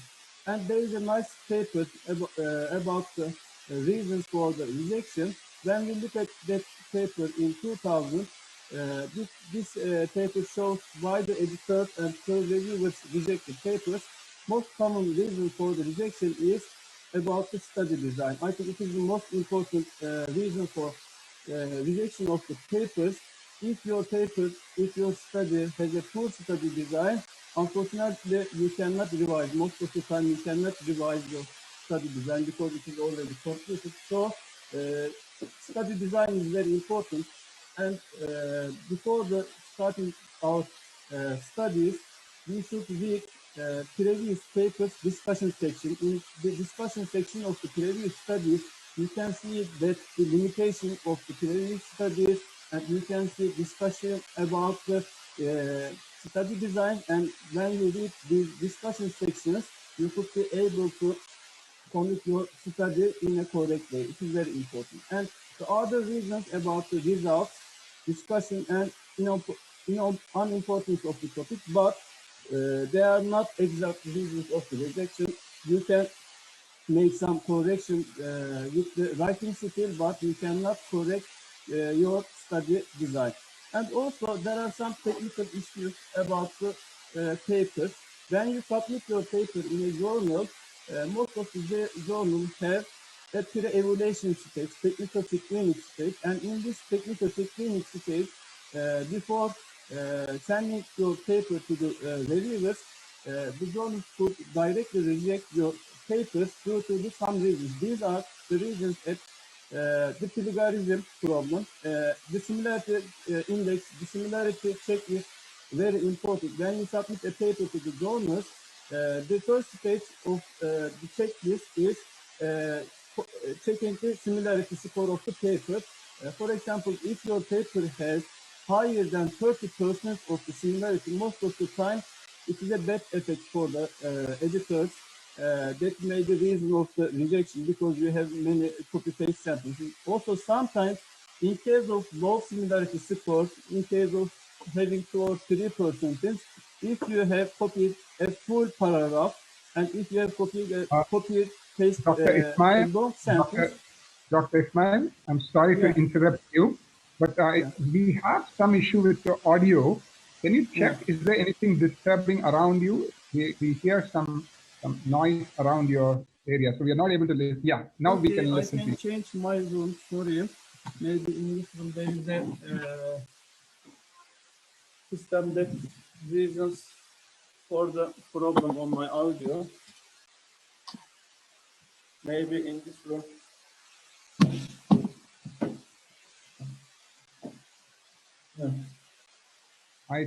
Yeah, please speak now. Now is it better?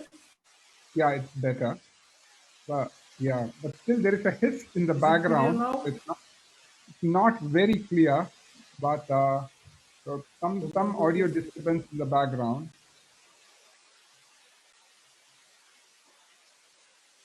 Can you hear me clearly? The voice is clear now. Yeah, please go ahead now. Okay, thank you. We can still have a background hiss we are listening. Is there anything around you which is switched on? No, there is nothing, but Okay, can you please increase the volume of your system to the max? okay, I will try. Yeah, this is better. Okay. Yep, now I can And hear you better. this is important. After after you prepare your paper, you should check your paper with plagiarism programs before submission. If you have so many copy-paste sentences, or if you have high similarity scores, you should revise your paper. It is very important. And the second reasons for the direct rejection is your paper could be under review in another journal, but the paper is not the decision have not sent at this time. At that time, sometimes authors could try to send the papers to multiple journals at the same time due to the time problem, but it is unethical. And also we know that for some topics there are limited numbers of the reviewers, and some different journals may have same reviewers. And in this stage, if you send your paper to two journals at the same time, it may go to the same reviewer, and they may recognize that you sent it to the two different journals, and it is unethical. It may be the reason of the rejection. Also, some journals have same submission system. In that system, they may see that this paper is under review also in other journals. And also author guidelines.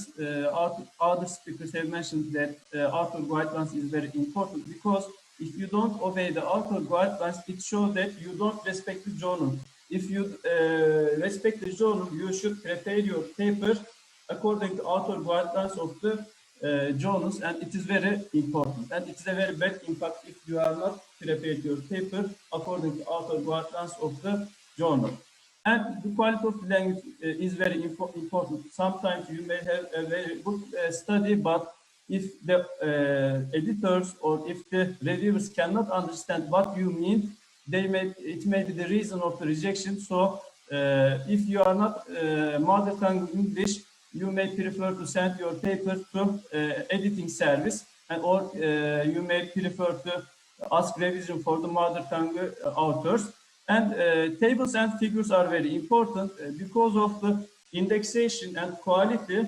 Journals have to keep the quality of the figures and the tables. Usually they have a minimum requirements of the resolution of the figures, and it is very important to have high resolution for the figures and the tables. And also ethical issues are very important. When you submit your study to a paper, ethical committee approval is very important.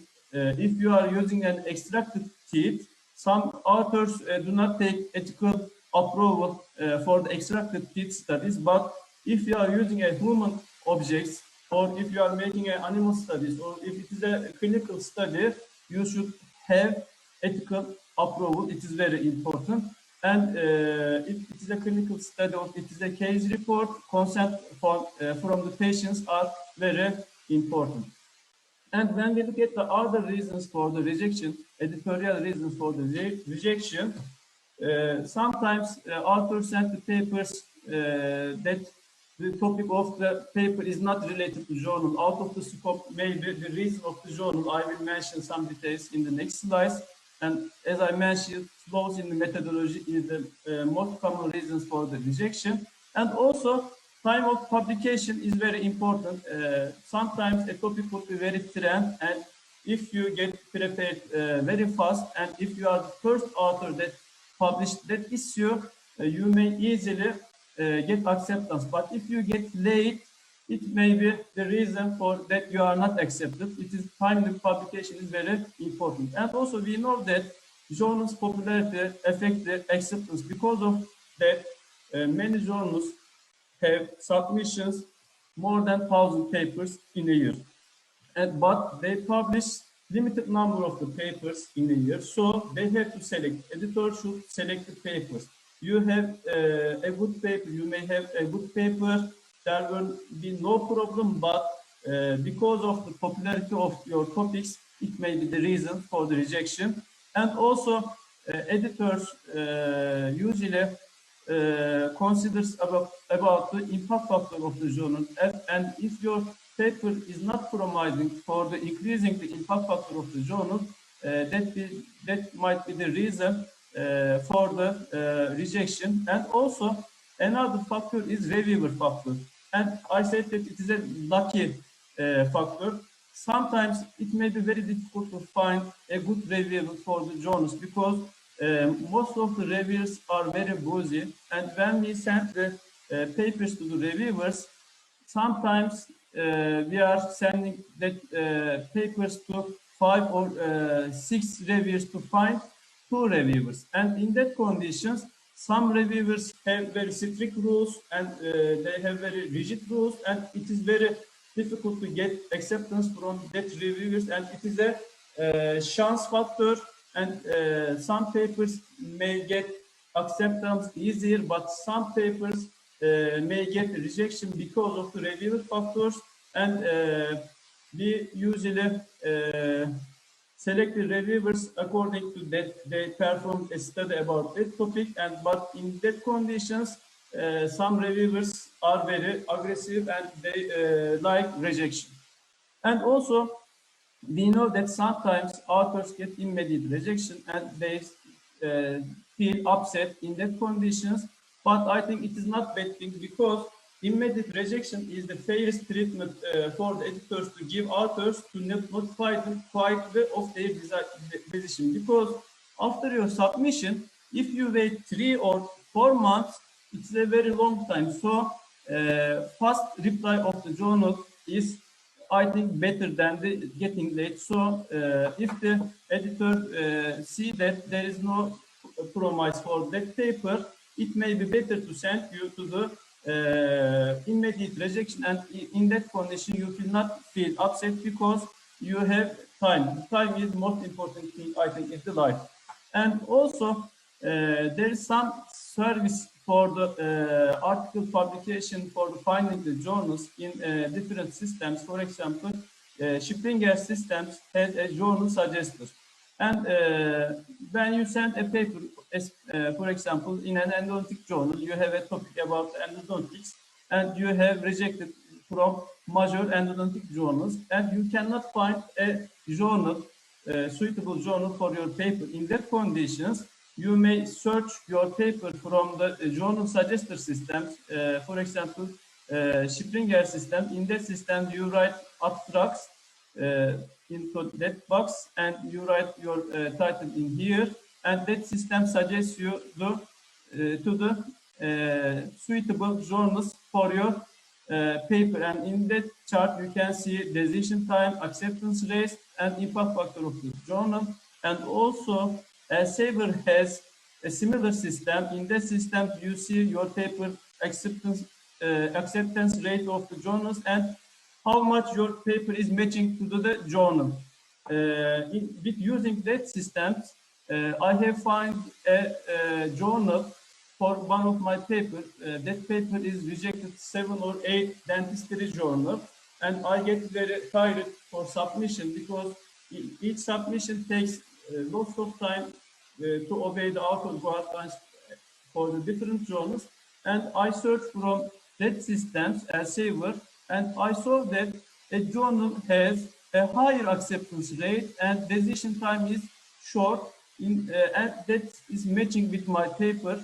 And I have searched the papers of the journal. It's not a dentistry journal, and I think that journal may be suitable for my paper. And after several trying to attempt to publication in different journals, I found the correct journal from that system. You may prefer to find your suitable journal using that different systems. And when we look at the stats of the European Endodontic Journal, acceptance rate of our journal is less than 20%, and overall decision time is 20 days. I think it's a short period because sometimes we can get late due to the reviewers, but I think overall time is good. And also, when we look at the submissions from different countries, India in the first stage for all the parameters. For example, when we look at the countries for the submissions, India in the first stage, and when we look at that chart, I think that India has a very high trend for academic education in dentistry, and we can see that India has lots of submission, but unfortunately the acceptance rate is not higher as different countries. In case of lots of submissions, acceptance rate is not too high, but most published papers, in case of not having a high acceptance rate, most of the papers coming from published papers coming from the India. I think that is a promising statistic. I hope in the future, after these seminars, after the contribution of the different speakers, I hope the acceptance rate of the India could be increased. And as earlier, I mentioned that impact factor of the paper is very important. I will give an example for this issue. In 2014, I have performed a study, a very comprehensive study with new file systems. That file systems were not studied before. Many of them were very new, very recently marketed system. And I have performed a comprehensive study with that systems, and we get prepared very fast. And after submission, I recognize that Journal of Endodontics sent direct acceptance without any review. And I get very surprised because there is no comment, and there is direct acceptance. And I have very surprised, and I get very happy. And after some years, I understand the reason why I get direct acceptance, because the topic was very trend, and this paper has a very high citation index score, potential high citation score. And after some years, I recognize that this paper is one of my most cited papers. So the journals look that if your paper has a impact factor, promising impact factor, they may select your paper because of the popularity. And when we look at the flows in the methodology, sample size is very important. If you performed a good study and if you couldn't find differences, statistical significant differences due to the small sample size, it may be the reason for rejection. So power analysis for the studies are very important, and it should be mentioned in your methodology section. And also, control groups are very important. Sometimes authors perform studies without control groups, or sometimes control groups could be mistakeful. So control groups very important. We should select appropriate control groups. It is very important, and also statistical tests should be appropriate. And sometimes, due to the old methodology, our papers could be rejected because sometimes new methodologies come to the studies. For example, there are lots of studies about the dentinal microcrack formation in extracted teeth with using sectioning methodology, but currently we have micro CT, and if you perform your study with old methodology, that might be the reason for the rejection. And also, writing skill is very important. When you write your paper, you should be careful for something. For example, for the introduction section, you should mention that, you should show that why you are performing this study. It is very important. And what is the method and what is the gap in the knowledge. It is very important. If you don't show that there is a gap in the knowledge,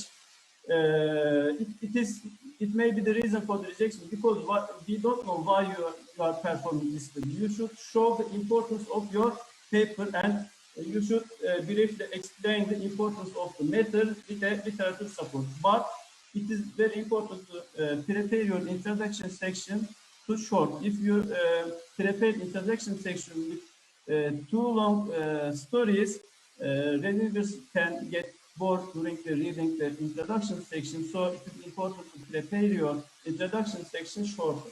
And in the end of the introduction section, we should finish our introduction section with hypothesis and the aim.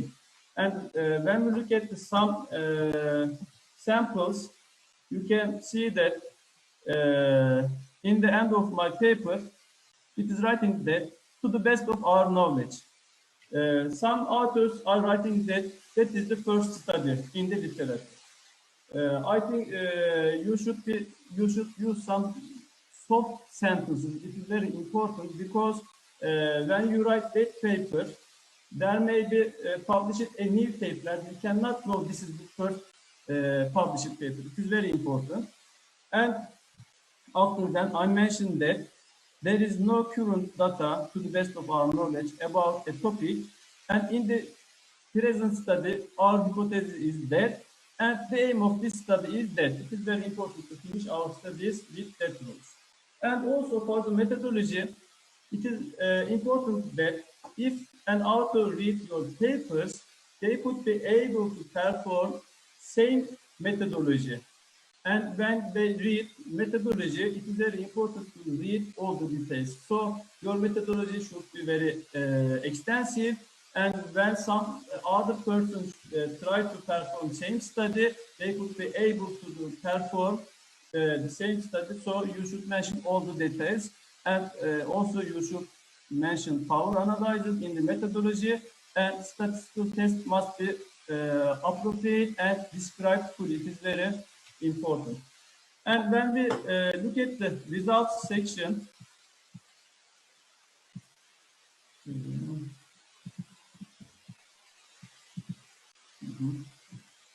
results section should have as little text as possible. You should show your results with the tables and the graphics.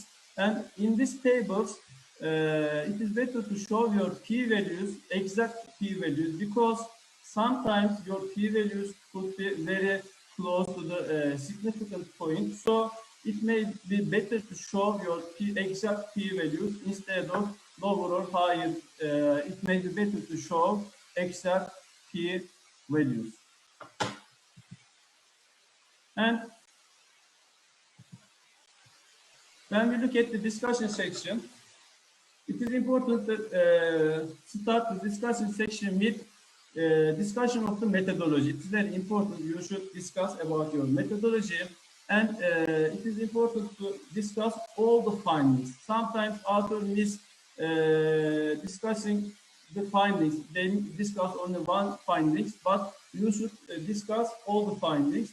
And also, comparison of the results with the previous studies is very important, and in that state, it is better to use up-to-date references. It is very important, and interpretation of the results is very important. You should not only give the results of the paper, also you should perform an interpretation, and in this interpretation, in case of exact sentences, use of soft sentences is very important. I will show some samples as it might be due to.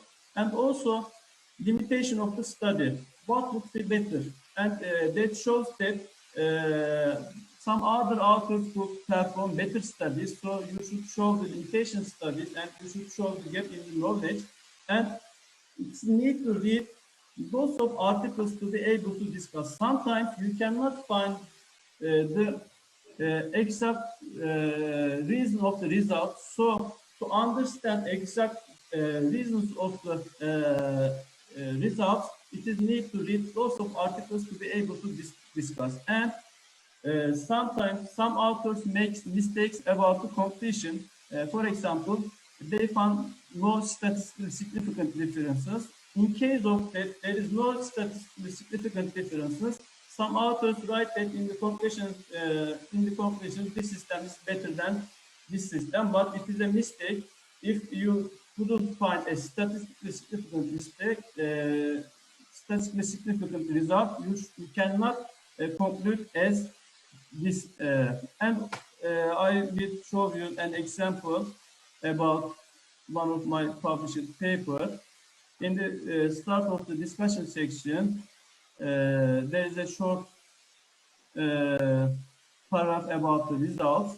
After that, I have started to discuss my results with the previous papers, and also I have shown that the reason of the differences. These contradictory results may be attributed to.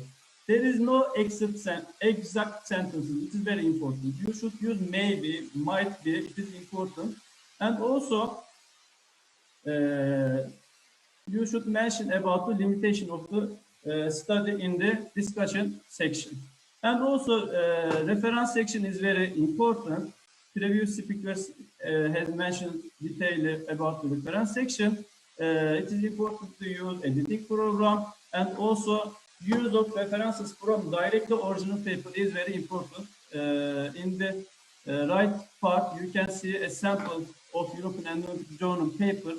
That paper was in the revision stage, but during the revision stage, authors cannot completely correct the papers, and we can see that authors have referred a paper, a reviewer paper, but we cannot conclude these statements from the reviewer papers that belongs to another study. So it is important to refer the original paper. It is very important. And use of reference editing program is very important, because when you submit your paper to a journal, and when you get rejection, other journal may have very different reference section. So it may very long time to revise your paper. So use of the reference editing program is very important. And use of few references as possible, because journals prefer to limit the number of the references, and also some journals prefer to refer their articles for publication in their journals to increase the impact factor, but I think it is not ethical, because if your journal have some qualified papers, authors already would prefer to refer the papers from your journal. So I think it is not ethical, but unfortunately, some journals prefer to refer the articles that published in the journal. When we look at the reference editing system, sometimes some journals have reference editing styles in the endnote systems, but they might be incorrect. For example, I have prepared endnote style of the European Endodontic Journal, and I have uploaded that style to the endnote system. But unfortunately, some other journals endnote styles are incorrect in the system. So in case of using these reference editing systems, you may double check your paper, because that prepared endnote styles might have some mistakes. So when you send your paper to the journals, in case of using the editing reference editing program, that may have some mistakes. And also, when you send your paper, it is very important to select an appropriate title for your journal, for your paper, because it is the most important part of your journal, your paper, because many people find your paper from the title.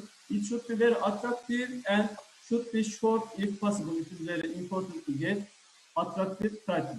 And we know that the abstract section is the only readable part of non-open access articles. Many of the readers cannot get access for the some journals. So your abstract section should be very clear, and it should be understandable without reading the entire paper. So abstract section is very important, should include important results, and if they don't understand the details about the paper from the abstract section, many times they cannot see the exact ideas about your paper.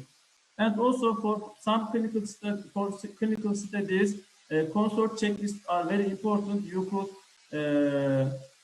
check your paper according to that checklist. And when you send your papers and when you get rejection, it is not the end of the work for that manuscript.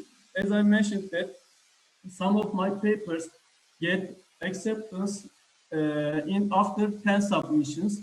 You should send your papers, maybe more than 10 papers in sometimes, but a journal, finally you could find a suitable journal for your paper, and you will learn when you submit your paper to the major journals, you may get lots of rejection, rejection again. After that, you will start acceptance, because we are all learning from our mistakes. It is very important.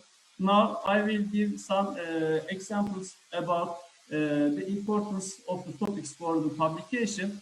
For example, one of our previously published papers, in that papers, we have compared different irrigation activation systems for removal of the antibiotic paste. Previously, there are many published studies about calcium hydroxide removal in endodontics. So it is very difficult to publish a paper for removal of the calcium hydroxide. But as we know that antibiotic paste are can be used in regenerative endodontic treatments or infected teeth. And regenerative endodontic topic is very trend topic, is very important topic. But there were, on that time of this paper, there were no published papers about removal of the antibiotic paste. So we were one of the first authors for trying to publish that topic, and it made it easier for acceptance. And also another study, a sample study.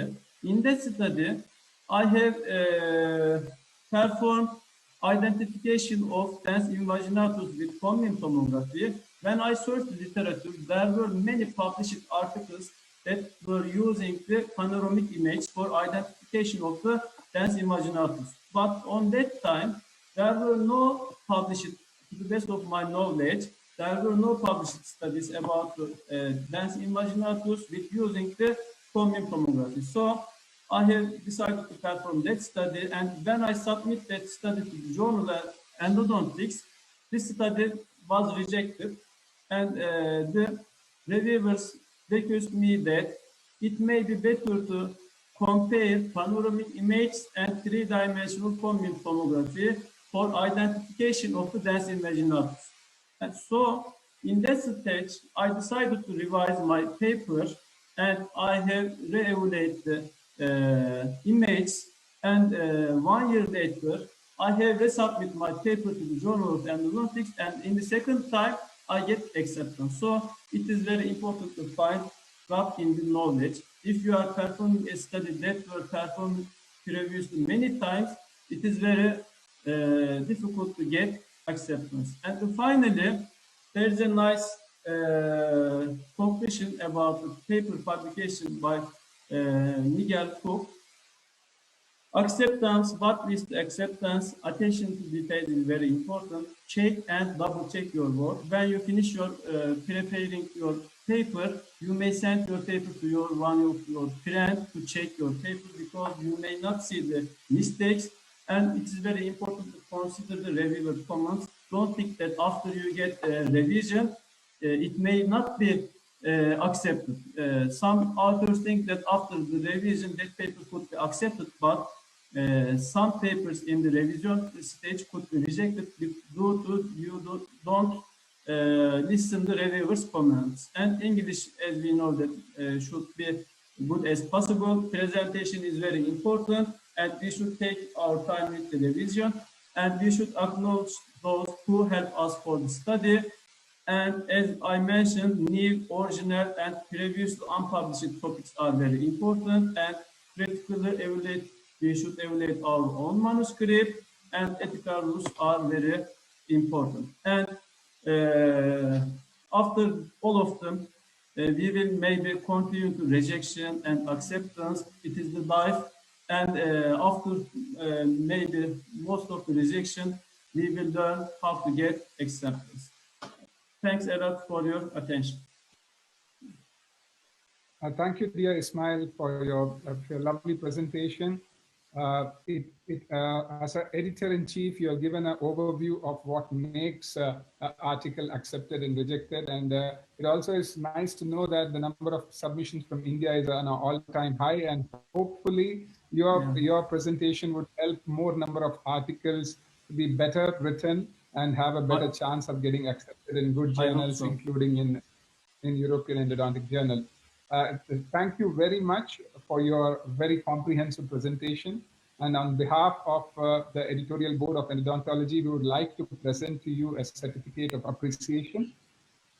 This is a small token of appreciation for sparing your valuable time and giving your insights of what are the common reasons for article rejection. Thank you for your time, my dear friend. And we look forward to hosting you in India. Thank you so much. Thanks a lot for the invitation. Thank you. Now we would like to go ahead to the next and the last part of our symposium, to the much awaited lecture from Dr. Anil Kishan. Before I invite the guest of honor to introduce Anil, I have only one sentence to talk about Dr. Anil Kishan. I always felt, and I've always told him this, that he is probably, if not the best endodontic export out of India, which has gone to the world of endodontics. Anil has been a wonderful mentor to many of us, and it's an absolute privilege for him to spare his time on an early morning from Canada to talk to us. So I would now like to invite Dr. Anil Kohli, sir, Padma Bhushan, as well as one of the founding and the guiding forces behind Indian Endodontic Society, to give his thoughts and also give the introduction for our lecture by Dr. Anil Kishan. Dr. Kohli, sir, you can take over. Thank you, Gopi.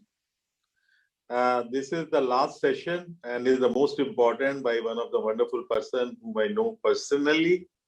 Before we get into the lecture, I have few thoughts. This Indian Endodontic Society was formed almost 3 decades back, and today I'm very happy it is in the hand of Gopi, Vivek, and Sanjay, and I'm really proud they have taken it forward and in leaps and bounds.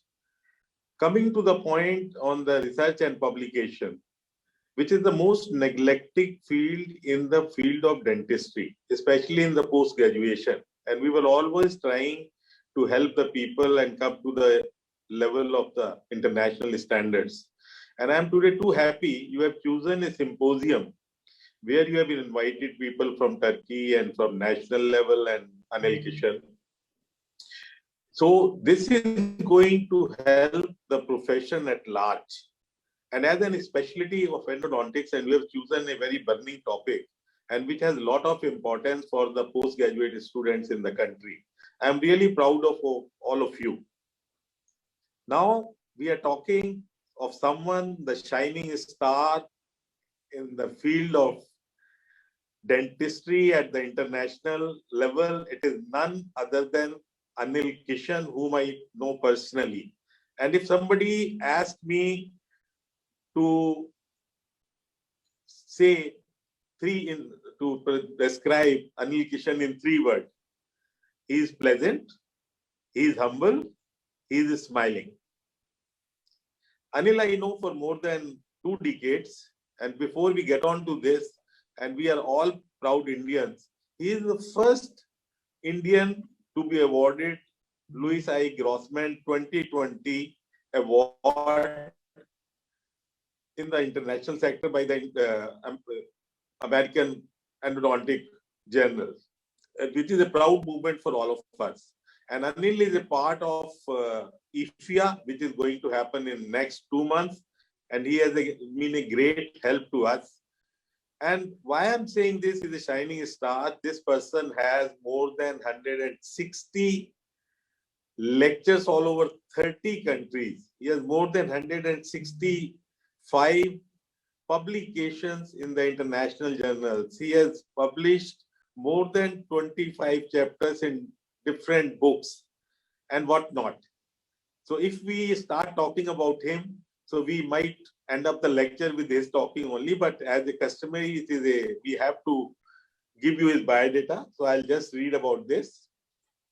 Anil Kishan is a full professor of endodontics, program and graduate coordinator of graduate education at the Faculty of Dentistry, University of Toronto. He is a cross-appointed with the Department of Dentistry, Mount Sinai Hospital, and visiting professor in the University of Hong Kong and King Juan Carlos University at Madrid, Spain. He is the recipient of several awards, several honors, which include the Enterprise Channel Innovation Award Singapore, W.W. Wood Award from Canadian Faculty Association for Excellence in Dental Education, and prestigious Louis I. Grossman Award 2020 from the American Association of Endodontics for cumulative publication of significant results that has made an extraordinary contribution to the field. He has published 24 book chapters and co-edited 3 interdisciplinary books. He has published over 160 peer-reviewed journal publications, presented over 165 invited or plenary sessions, lectures in over 30 countries. Dr. Kishan, as an associate editor of the Journal of Endodontics, Clinical Oral Investigations, Frontiers in Dental Medicine, and BMC Microbiology. His research is funded by the Canadian Foundation for Innovation, the Natural Science and Engineering Research Council of Canada, the Ontario Centre for Excellence, and the American Association of Endodontic Foundation. I have a great privilege to invite Anil as a personal friend, as a younger brother, and we are proud of you, Anil, and we welcome you for this session. Thank you.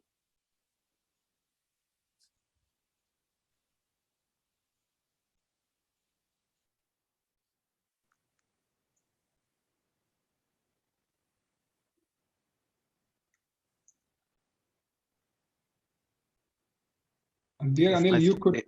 Is my slide shared? Not yet.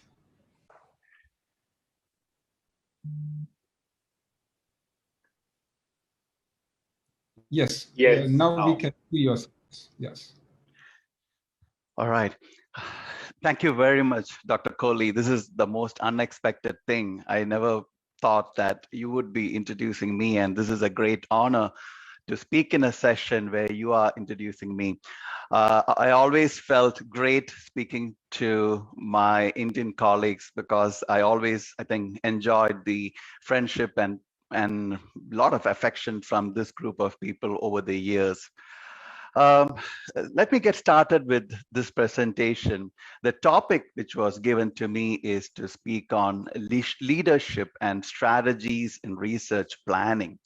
And as you can imagine, this is a kind of difficult topic to speak to a diverse group of people who have different resources and different manpower in their institutions. So what I'm going to do in the next 20 minutes is to provide you an overview of things that worked in my hands, basically, and which I would do in this context to achieve excellence in leadership strategies on the line of research. Hopefully, we have some time at the end to do some discussions. What do you see on your slide now?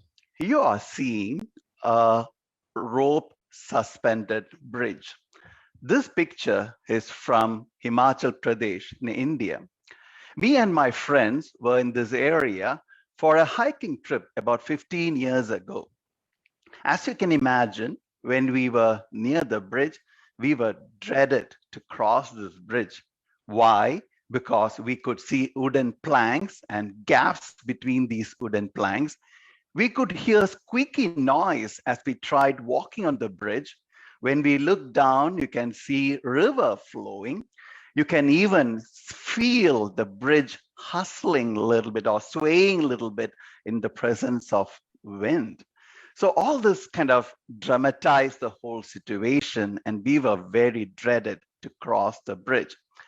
So as we were waiting there, we could see a lady carrying some pots on her head crossing this bridge much more easily than what we expected. After some time, we saw an elderly gentleman bicycling through this bridge. So when we saw this, what happened is that we thought, wow, this is going to be much more easier than what we expected. And we started following this course, and we crossed this bridge probably in about 30 minutes time. What the situation taught us is that familiarity to any situations or any challenges will give us more confidence and help us achieve those challenges much more easily. So in that line, one of the challenges we have today is to integrate excellence in clinical practice with research. It's highly challenging to integrate both clinical and research excellence together. Today, you're all listening to me speak on this topic, so there is no question about your motivation. But the question here is that how do we achieve an excellence in research at the same time or in a clinical environment? One answer for this is by appropriate planning and practicing good strategy. I think planning and practicing good strategy is the way we can go forward to achieve excellence in research. So the first question we have is, how do we do this planning? What I would basically advise you is that go back to your tabletop and think about few questions. I have 3 questions for you. The first one is, think about where you are at this time. What is your current research status? What are you doing? How are you productive? Think about it. The second thing I would say is that, where do I want to go? Where do I want to see myself in the next 5 years or another 10 years? How do I want to change? And this should be pretty realistic. And finally, you would think about what are the steps I would take to reach my goal. So you can see you are basically assessing your current situation and looking at where you want to go and charting out the point to reach your destination. So the main thing based on this question, we come out as those goals and basically those strategies to achieve your goal. Before I start talking about this planning of these goals and planning of these strategies, I want to emphasize 2 points. The moment you establish some goals for your future in the 5 to 10 years, please share with your entire team. It is very important that your team is aware of the goals you are basically looking at. If you are going to be weird or you're going to behave unusual in the next few months, basically your team should be aware of what your goals are and why you are doing this. And also it's important to chart out some measurable outcomes in these things, because your measurable outcome is the standard by which you can assess whether your strategies are working or not. So when I use the word measurable outcomes, what I meant is that you can see whether you can submit a grant application in another 6 months' time, or you can see whether you can submit few publications in 1 year's time. You can see for whether you can recruit a new clinician scientist or a lab technician to your facility in another 1.5 years' time. These are all measurable outcomes you can basically include in your strategy. So next, let's look at what are the goal-oriented research plan, or what are the constituents or parts of a goal-oriented research plan. For a goal-oriented research plan, you should have a functioning team. You should have some themes. You should always develop some kind of themes under which you can park different studies or different experiments you're doing under which. You should have a conducive environment for your team to function as a whole.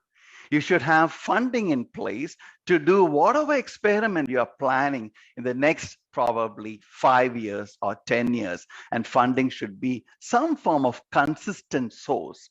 And finally, you should have a plan for implementation. If you have a plan, goal, it's fine, but you should also have strategy to implement these plans and make them work.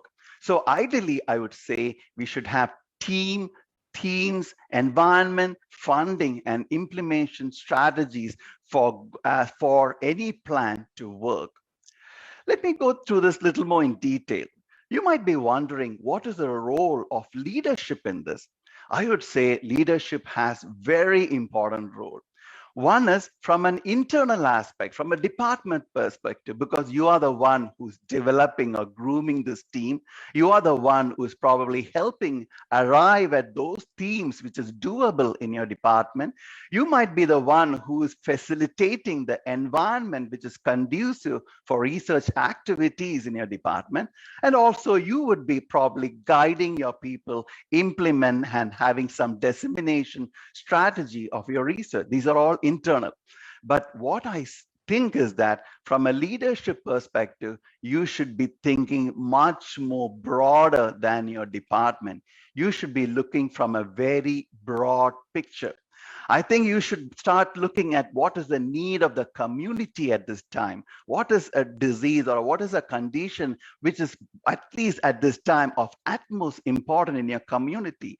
You should look at national level, provincial level, state level, of what are the funding authorities talking about? Is there any need of or is there any source of funding which you can tap about? So if you can look from a broad picture, if you can identify a community-based problem, or if you can identify national level or provincial level source for funding or key area, your aim should be to align the department requirements like themes and teams and environment in line with what is required in the external environment. This will allow you to have much more visibility and allow you to get or tap into more funding sources from a national level or a community level for your research within your department. So I see research leadership has two important goals, not only from an internal perspective, but also looking beyond your school or university to a community or from an external or national level sources. Talking about leadership, currently we have two broad type of leaders. One type is lone rangers. They are champion people, and they have the ability to work alone. There are also leaders who work as a team. They grow together as a team. Let me explain to you the situation. This is a picture of a banyan tree. This is also called as a fig tree, and such trees are very common in South Asia. They are very huge. They can grow probably around 100 meters tall, or even 100 feet tall. Easily they can grow. They are very broad. That means they shed huge shaded area under such trees. So it's a big, massive tree in a location. However, this tree is also an epiphyte. That means they are capable of eating away smaller plants and smaller trees in their adjacent area. That means in a period of time, you can see this huge tree occupying a center of a village or center of any territory. However, you don't see a lot of plants or other trees growing around their area. In a period of time, probably this tree may die, it may fall, and then you will see that there are no trees or no plants adjacent to them.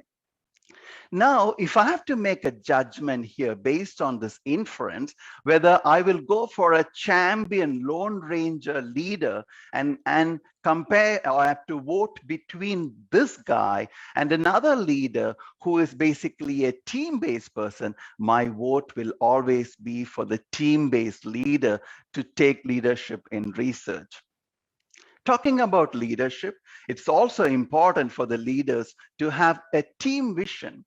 You should have the ability to bring the best in your team. So what do we do ideally to bring the best in your team? First and foremost, you should act like a mentor for your team members. You should provide constant feedback, not only related to that particular project, but you should give your concerns on the professional growth of your colleagues or your mentees. That is very important. You should have, or you should create the sense of belonging within your team member. The second point I would say is that micromanaging is not good. Do not do micromanaging, or do not go by the books all the time. Sometimes you should be seen as a person who makes things happen rather than stick to the rules in the book, and that is very critical. You should facilitate cooperation between your team members. You should allow constant interactions through meetings within your group members. You should permit your group to arrive at good decisions and make group decisions rather than forcing your decision into the group. And finally, and most importantly, I would say, do not expect credit for all what you do. Don't think that any publication that goes from your department should bear your name in it, or you should not think that your dean or your chancellor should come into your office and appreciate you for what you're doing. Do not expect that. If it comes your way, receive it with both hands open. But if it doesn't come your way, it's all fine. You're doing good. Now, talking about same leadership, Hersey and Blanchard in 1999, they created a model. This is based on how much a leader is giving attention to giving direction to people. That means you tell them what to do. You're giving direction for that individual or your team members. Or it can be how much support you're providing to your team member. That means you're even really assisting them achieve their goal. So based on how much direction you provide your team members, or how much support or assistance you give for your team members, Hersey and Blanchard categorize leadership into 4 categories. The first one is the delegating type. The second one is supporting type. The third one is a coaching type leadership. And the fourth one is directing type leadership. The directing type leadership is where you have a lot of direction. You give a lot of direction to your team members, but you may not be giving a lot of support to your team members. A coaching type leader will be somebody who is giving both direction and support for your team members. So those are coaching. Delegating type team members or leadership means they give no direction or no support. They just delegate things to their team members. So you can see that based on the type of direction and the type of support you give, you can categorize the leadership. Why I'm showing you this? I'm showing you this because when I have a new research student or when I have a new staff member under my disposal, I would basically train them by using a coaching-based leadership. I believe in that because you have to be not only directional, but you have to be supportive. But as that person matures along the course, I become more of a directing-based leader. There, I can give them direction and I expect them to do the work themselves. So I believe in doing more of coaching-based or directing-based leadership to my team members. So when do you do the delegation aspect? So if I'm in a committee or a panel, and when I'm supposed to work with colleagues of equal stature, and in that way, probably I don't want to give my coaching to them, but basically I rely on delegation. But within my team or my lab or my research group, I would believe in balancing between coaching-based leadership to a directing or directional-based leadership. Coming back to endodontics, to achieve excellence in research, we have to know that there are two arms to be satisfied. On one side, we have the clinical component, which is most important because at the end of the day, you are training your students to be good clinicians. And at the end of the day, you are all basically hungry to develop knowledge in your clinical field. However, on the other side, we do have to do research for many reasons, which we don't want to discuss now.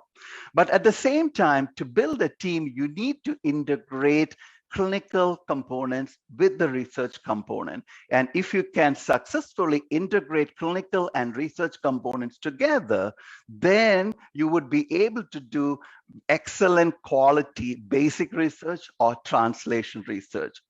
So the question is, how do I do it?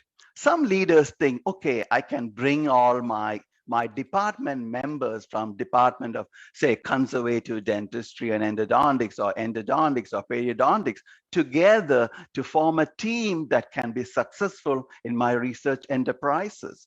However, what happened is that this team lacks diversity in knowledge. When I look at it, most of them have similar kind of experience in their outlook, and they may not bring in diversity in the knowledge when they start discussing about a major problem. Some leaders think that I can recruit a basic scientist or a clinician, basically someone who has a PhD in biomaterials or PhD in biological sciences or a lab tech into my department to work with my clinical staff to start doing productive research. Unfortunately, a clinical group of people and a basic science group of people have a strong sense of polarization. It is very difficult to have a single language spoken between these two group of people. And they are like two railings in a railway track. It is very difficult for you to bring these two polarized group of people together and integrate and work together successfully. So how do we develop such team? I would like to take the analogy from a sports team. If you look at a soccer team or a football team, we know there are 11 players in the team. The two of them in the front line are the strikers. Those are the guys who score goal within the goalpost of the opposing team. You have the last row, 4 of them, they are defenders. They defend the ball when the opposing team is bringing the soccer ball into their side of the football court. They defend the team. You have a goalkeeper basically protecting the goalpost from the opposing team scoring the goal. We have a midfield line, which is in between. They are the ones who basically pass the ball to the forwards or pass the ball to the defenders based on the situation to defend or to score goals. So you know that there is distinct diversity in the function of each individual within that soccer team. Now imagine a situation that this team happened to have 11 excellent world-class goalkeeper. Can I put 11 of them together into this team? No, it will be a total failure because they are all goalkeeper and you just need one best goalkeeper. Similarly, if you have 11 good strikers, you can't put all of them into the team because you need only 2 good strikers. You have other functions of defending or midfielding during this time for the team to function successfully. So what I'm trying to imply is that the diversity in the function within a group is very critical for the success of the team. So what I would do is that I would have a clinician, a full-blown clinician who has a lot of time spending in prior practice in my team. I will have a clinician scientist, that is a clinician who is able to do independent research in that group. And I will also have basic scientists who can probably solve some of the problems from a basic point of view in my team. So I would say that the best team for successful research is a balance between a clinician scientist, basic scientist, and a clinician. And this will bring in diversity in your knowledge. So if you look at the teams structure, a first example for an exemplary team to develop a project or to develop a supervisory committee to support your students' master's or PhD project could be a combination of a clinician scientist, and basic scientist. And this combination can bring in distinct scientific background together. And imagine this group has successfully got a project and successfully allowed a student to graduate. You can have another student coming in, and this core group can stay back and continue their collaboration for long years to come. And that's very important.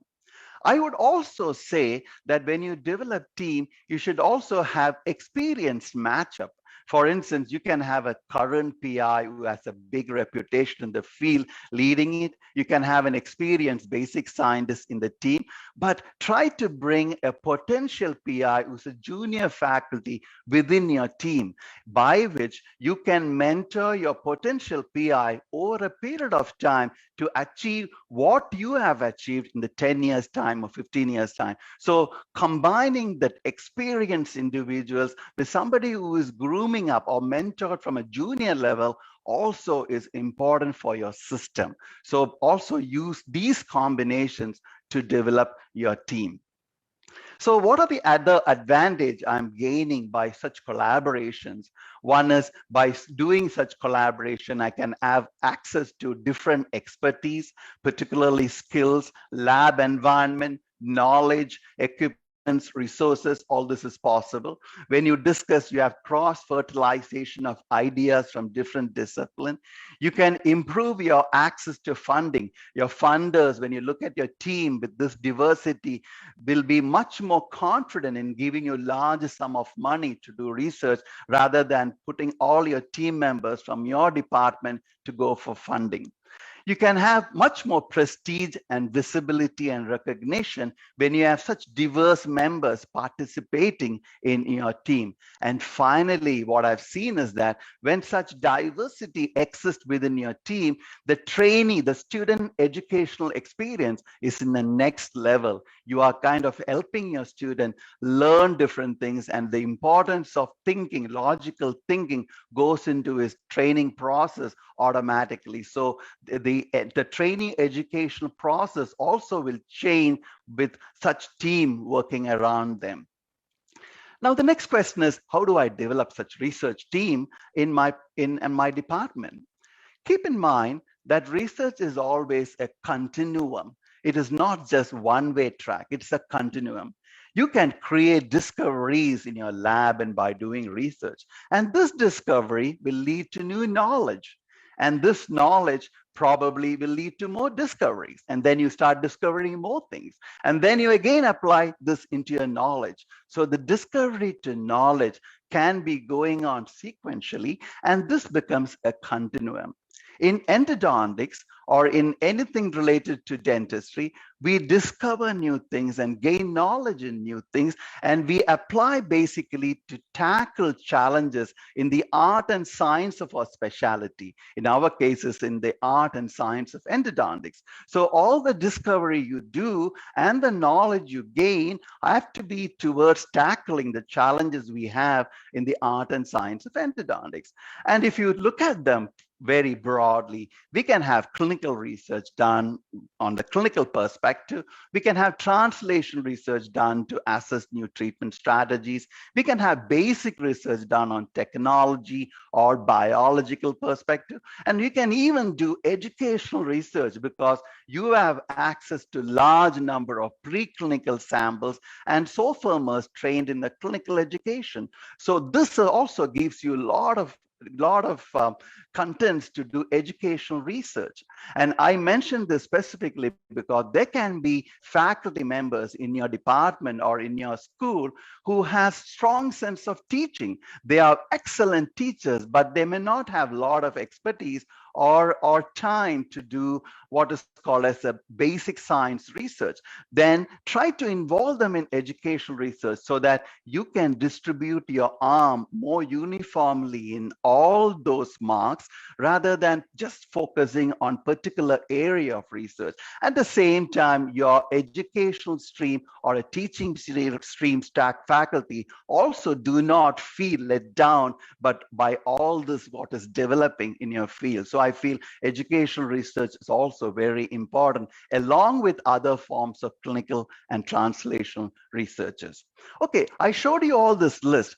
I don't want each one of you start planning clinical research and translational research or educational research from tomorrow, but go back again and start looking at your team and always build based on the strength of the team. What are the interests your team members have? And then develop teams that can connect all those interests and build it. So building on the strength of a team to whatever you want to achieve becomes very important.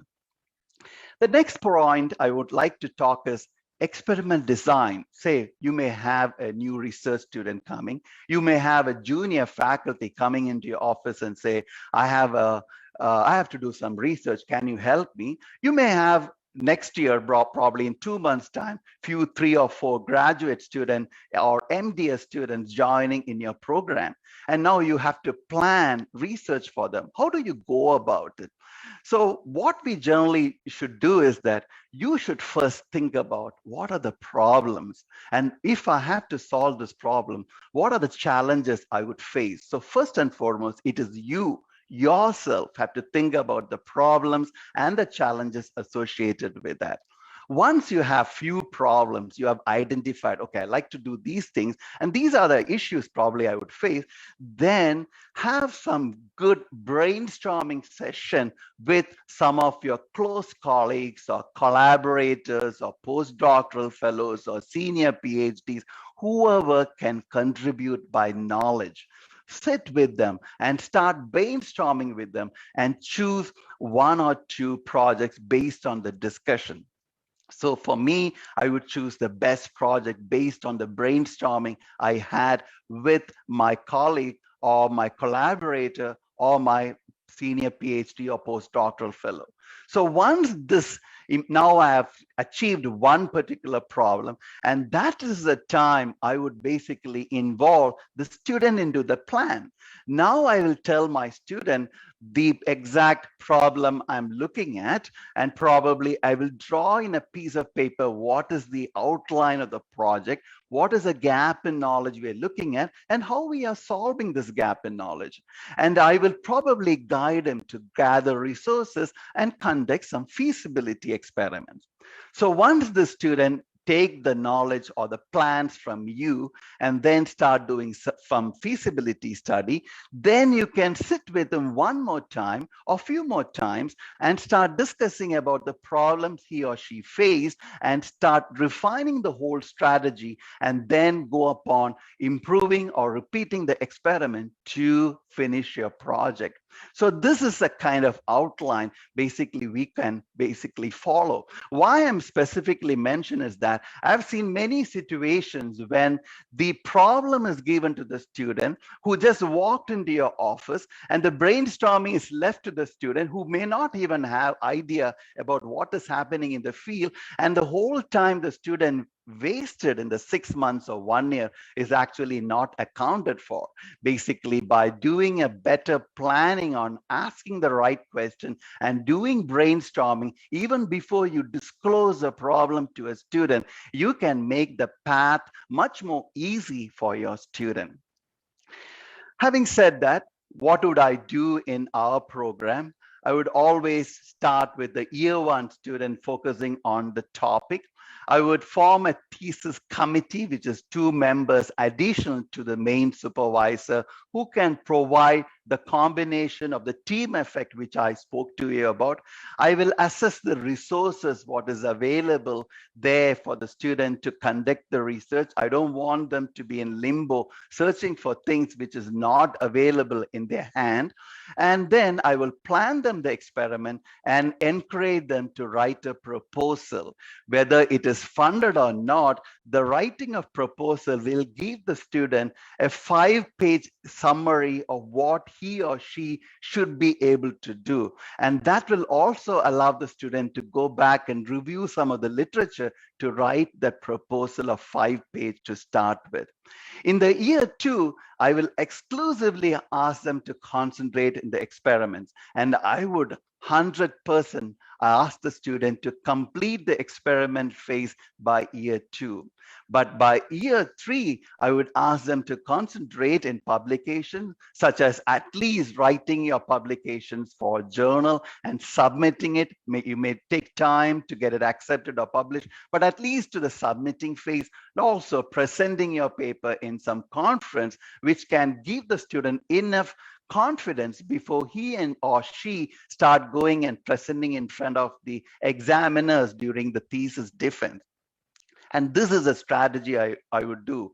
And believe me or not, in the last 12 years with me, I had several students working with me from clinical discipline, and 100% of them published their paper during their 3 years time. They may have got the papers accepted later, but all of them, 100% of them had their papers published. So you as a senior author or a supervisor also making accountability, you are saying by that my student has completed the project and he or she has her paper or his paper in so and so journal, and that kind of enhances the quality of the work you're doing in your program. Lastly, I want to mention about dissemination. This is very important for all of us. Dissemination of what we are going to do. We are naturally inclined in making our students and our team present in conferences. That is very good. It enhances your visibility, but give importance for journal publications. So if somebody has presented in a conference within 6 months' time or an year, ensure that that paper has been written out and send it out for a journal for publication. The student project, a detailed student project at the end of your the student work or your lab text work is very important. Most of the time you concentrate in your conference presentation or journal publications. And in journal publications, we are restricted by the number of words each of the journals actually tell us. Say JOE, you have 2,500 words to write a basic science technology research. And that kind of limits your capacity to disclose information. However, the student project doesn't have any such limits. So you can write probably 50-page report to 150-page report. Absolutely, we don't have any problem with that. And this should be a documentation for every leader or every PI. Say after 2 years, another student or another team member joins your group and then ask you something related to that project. The paper may not give enough information. At the same time, you can pass in your student project to that student or your team member, a junior faculty member, to know exactly what was done. What was the concentration of the chemical that they add? What kind of percentages did they mix? Where did they buy these chemicals from? All these information should be there in your student project. Finally, in the recent time, media coverages are very important. People are using Facebook. I'm not a big Facebook person in putting my papers, but I believe in media coverages. So you can always have communication officers in your faculties who can cover your paper with some kind of added information of why they feel your work is so important for the field or for the community. So media coverage is also very important to disseminate your knowledge, what you're gaining. So to summarize what I was talking to you, today we were speaking mostly about leadership strategies in research. I wanted you to focus on working as a team, have clear goals, Share your vision with your team members. Planning is the key. Collaborations make it achieve successful project very easy, and more information can be cross-fertilized by collaboration. You have better mentorship opportunities in your team. Create teams based on the strength of your group, by which you can actually park different projects, different experiments within one broad team, and you can be known to excel in that team. Your group or your department will be known to be excelling in that team. Create environment which is very conducive, not just for you to grow, but for the entire team to grow, not only with regard to the project, but also with regard to the professional career. And finally, always develop strategies for implementation of the goals and dissemination of whatever knowledge or discovery you have created. I like to end by using the following quote: make time for planning. Wars are won in the general's tent. This is from Stephen Covey. So the whole idea is about planning for execution.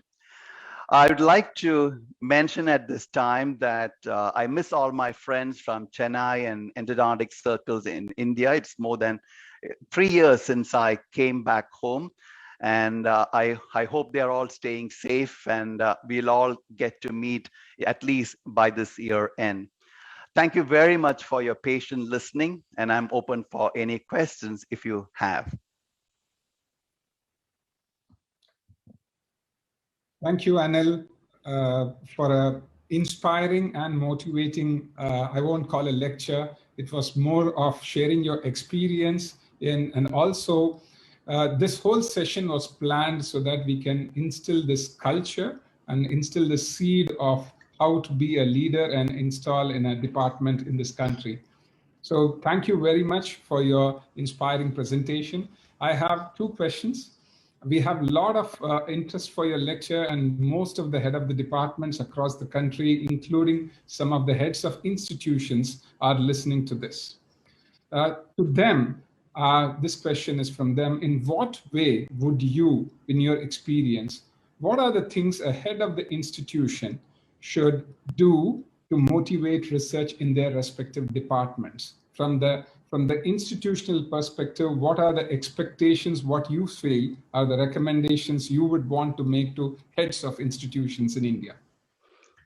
Motivation of research have different benefits. I don't think these days we have to tell them, because I hear different news from India. If you look at from an institutional perspective, the institution's ranking goes by how much grants your institution is basically successfully able to basically get in from national bodies or from a provincial body. That gives you a ranking. Second is that number of publications in tier 1 and tier 2 journals.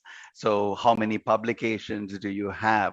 These days, impact factor is a very important criteria. So if you're looking at papers which has impact factor 3 and above, or papers which has impact factor over 5 and above, or in papers which has impact factor of 10 and above, has different criteria in your assessment. So by encouraging for the encouraging sign is that for the university or the faculty to gain ranking in of a national level pursuit is by having more publications and encouraging your folks in the department to basically publish and attract grant. That's very important. So there is definitely thinking from the leadership of the university level or the faculty level. And I always believe that this doesn't start from bottom up. It is always starting from the top down. So once the university feels this is the way to go, they should develop some strategies to achieve this or trickle down to their staff members. How do they do that? For instance, if a faculty member is attracting a grant, they should be recognized in an appropriate manner. They can be by media coverage or probably giving certain incentives in their salaries could also benefit. Many of the universities have this is of having an additional component based on how much grants or funding you are able to attract to your faculties or a department. Having said that, I don't know this is there in India, but there is quite a few in North America. That is, if a provincial or a national level institution is funding your school or a project, there is an kind of incurring cost which is being taxed by the department.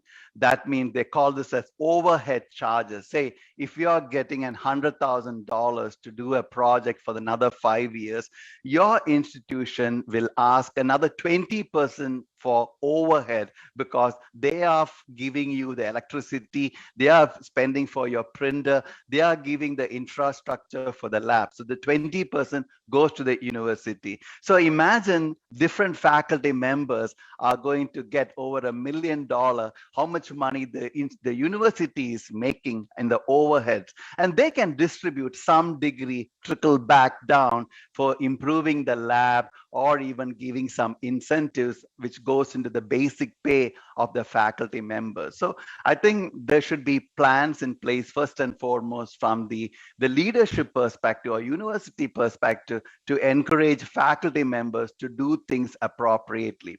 Coming to the faculty level, I don't think they need a lot of encouragement. Someone has dedicated time for, say, 100% academia, over 100% prior practice itself is an indication that he or she is kind of research minded.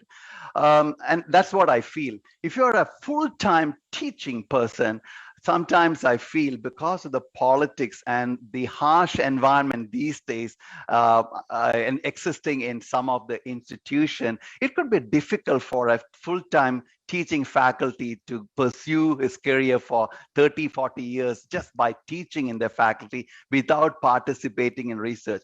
One thing which gives academician good goal is the process of training students and also getting recognition. Say if you do get some grant, you do some attractive research, your students are being awarded, you get more visibility in the international community, you get more money to do more research, and that becomes a vicious cycle. And for me, as a academic person, if you are involved in research, the motivation is automatic, but in the mantra is the leadership should have, or the university should have strategy in place that motivates them and keep all these individual faculty members hungry for what they do for a long period of time.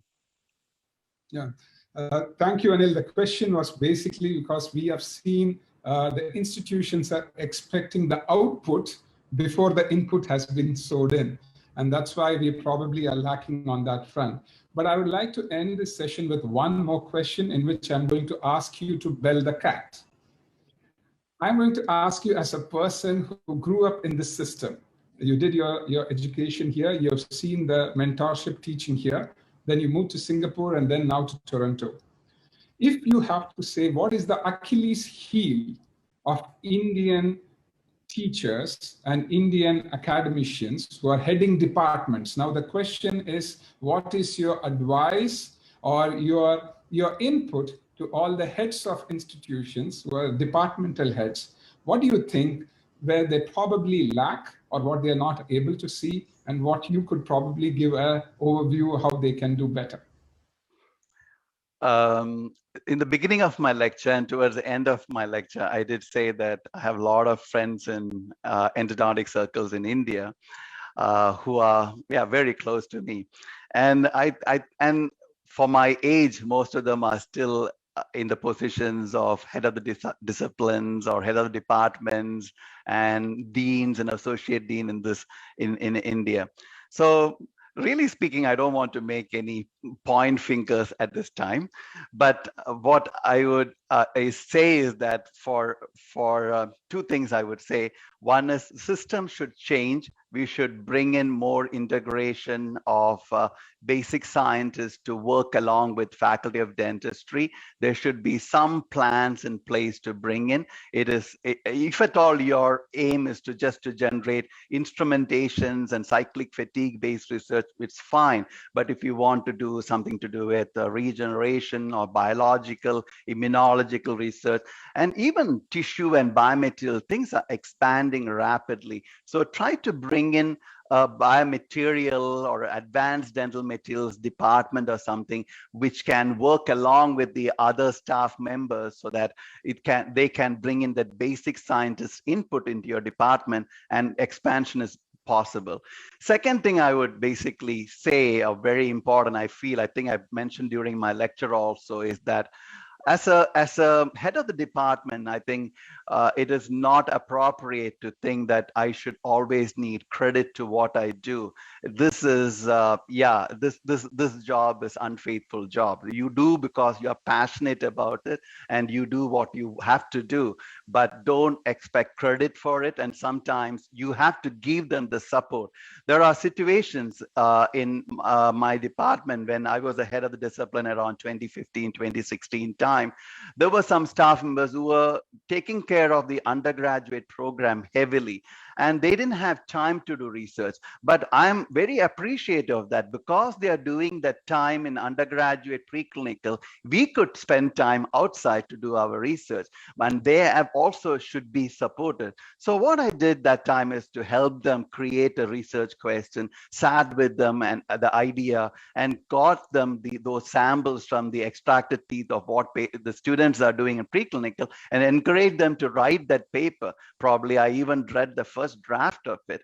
However, I was not a co-author at all, because I wanted the credit to be with them. And the moment they put my name, they would always say, oh, this is because Kishan is there. He got this paper through. And at the same time, when I go out and talk to my superiors, I can say, this guy has been doing 80% of the teaching load, but at the same time publishing papers. I'm proud of that. So I should give due recognition.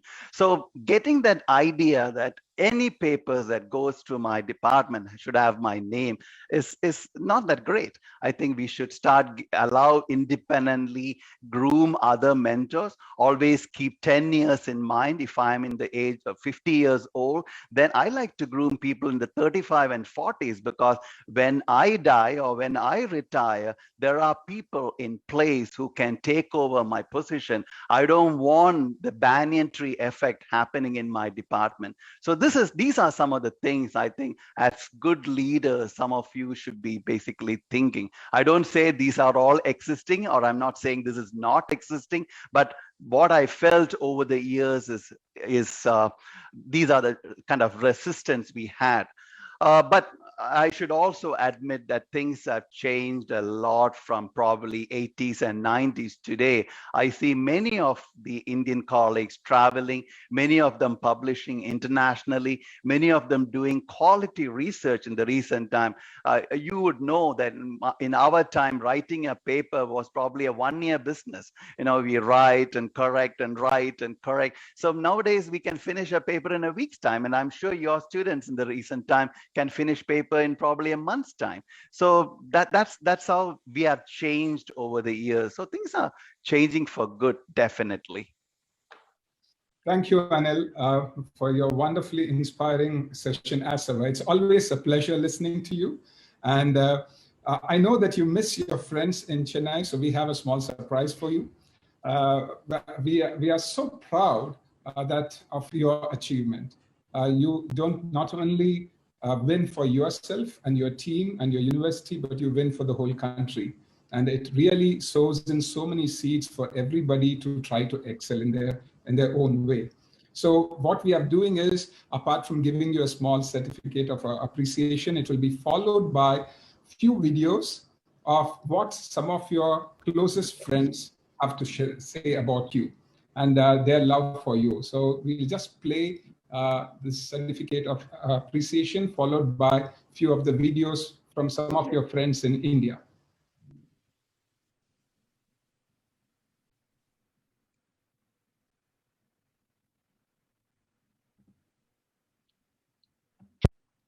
Warmest congratulations, Anil, for receiving the prestigious Grossman Award. You truly deserve it. Your hard work, talent, and perseverance have paid off. We are proud of you, Anil. Best wishes and congratulations.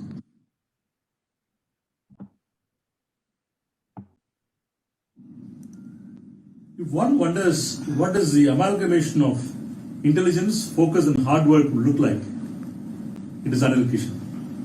I have seen him in close quarters during our master's time. It is this quality which has taken him to great heights, now leading him to the recipient of the most prestigious Grossman Award. Congratulations, Anil, and I'm sure bigger laurels are waiting for you in the future.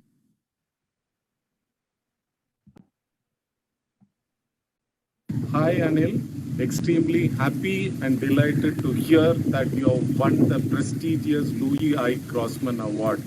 Very happy to have known you and very happy to have been associated with you. One unique quality, you genuinely try to help all your friends, colleagues and peers even after reaching Himalayan heights. Wishing you many more laurels to come.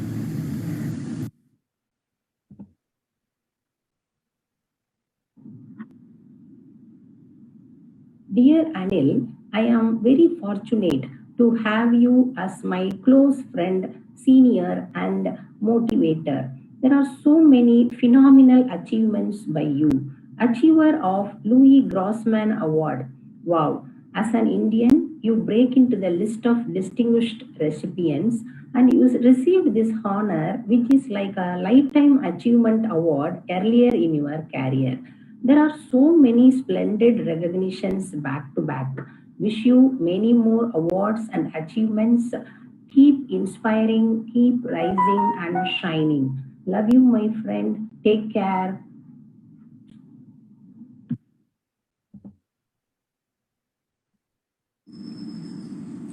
Anil Kishan and I did MDS together, and I still remember him as an overachiever, whether we are playing cricket together or we are trying to beat departmental deadlines. In fact, some of his seminars were converted into review papers.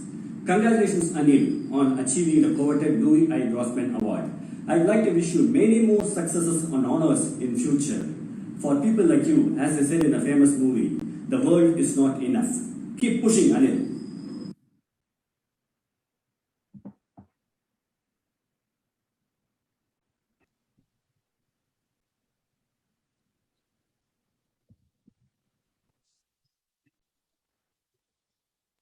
Those are some of the words and some of the thoughts of some of your close friends, dear Anil. I know you cannot come here, so we thought, why not we send the wishes from India to you? And at the same time, I would also like to ask the President and Secretary of Indian Endodontic Society, Dr. Vivek and Dr. Sanjay, to share their congratulations to you, and then we can have the closing remarks for this session. Dr. Vivek. Thank you, Anil. Thank you for the support as always. Your friendship goes a long way. And whenever we're dependent, like how Gopi said, you've always been there. Every time you come with some new thoughts, new ideas. The first time I heard you, the way you construct your presentation, it's always been a crisp, very apt, very articulated ones. You still are the same. You have a take-home message, you have the summary. That's what we look for, to capture those small images and pictures sometimes. You always mesmerize us. Continue doing so. And congratulations to the Louis I. Grossman Award. God bless. Thank you. Dr. Sanjay. Hi, Anil. It is always a pleasure listening to you because of the clarity of thoughts you have in your mind. And it was a great opportunity to listen to you, and we hope to see you soon for IFIA and maybe for next AAE also. Thank you, Anil. And I would now like to ask you if there are any closing remarks for us from your end. Wow, that was a surprise and unexpected. I don't have any words to express my emotions at this time. Thank God you had it at the end. Otherwise, it would have affected the way I spoke later. I can only say thank you to all my friends from Chennai, including you, Gopi, for that fabulous video.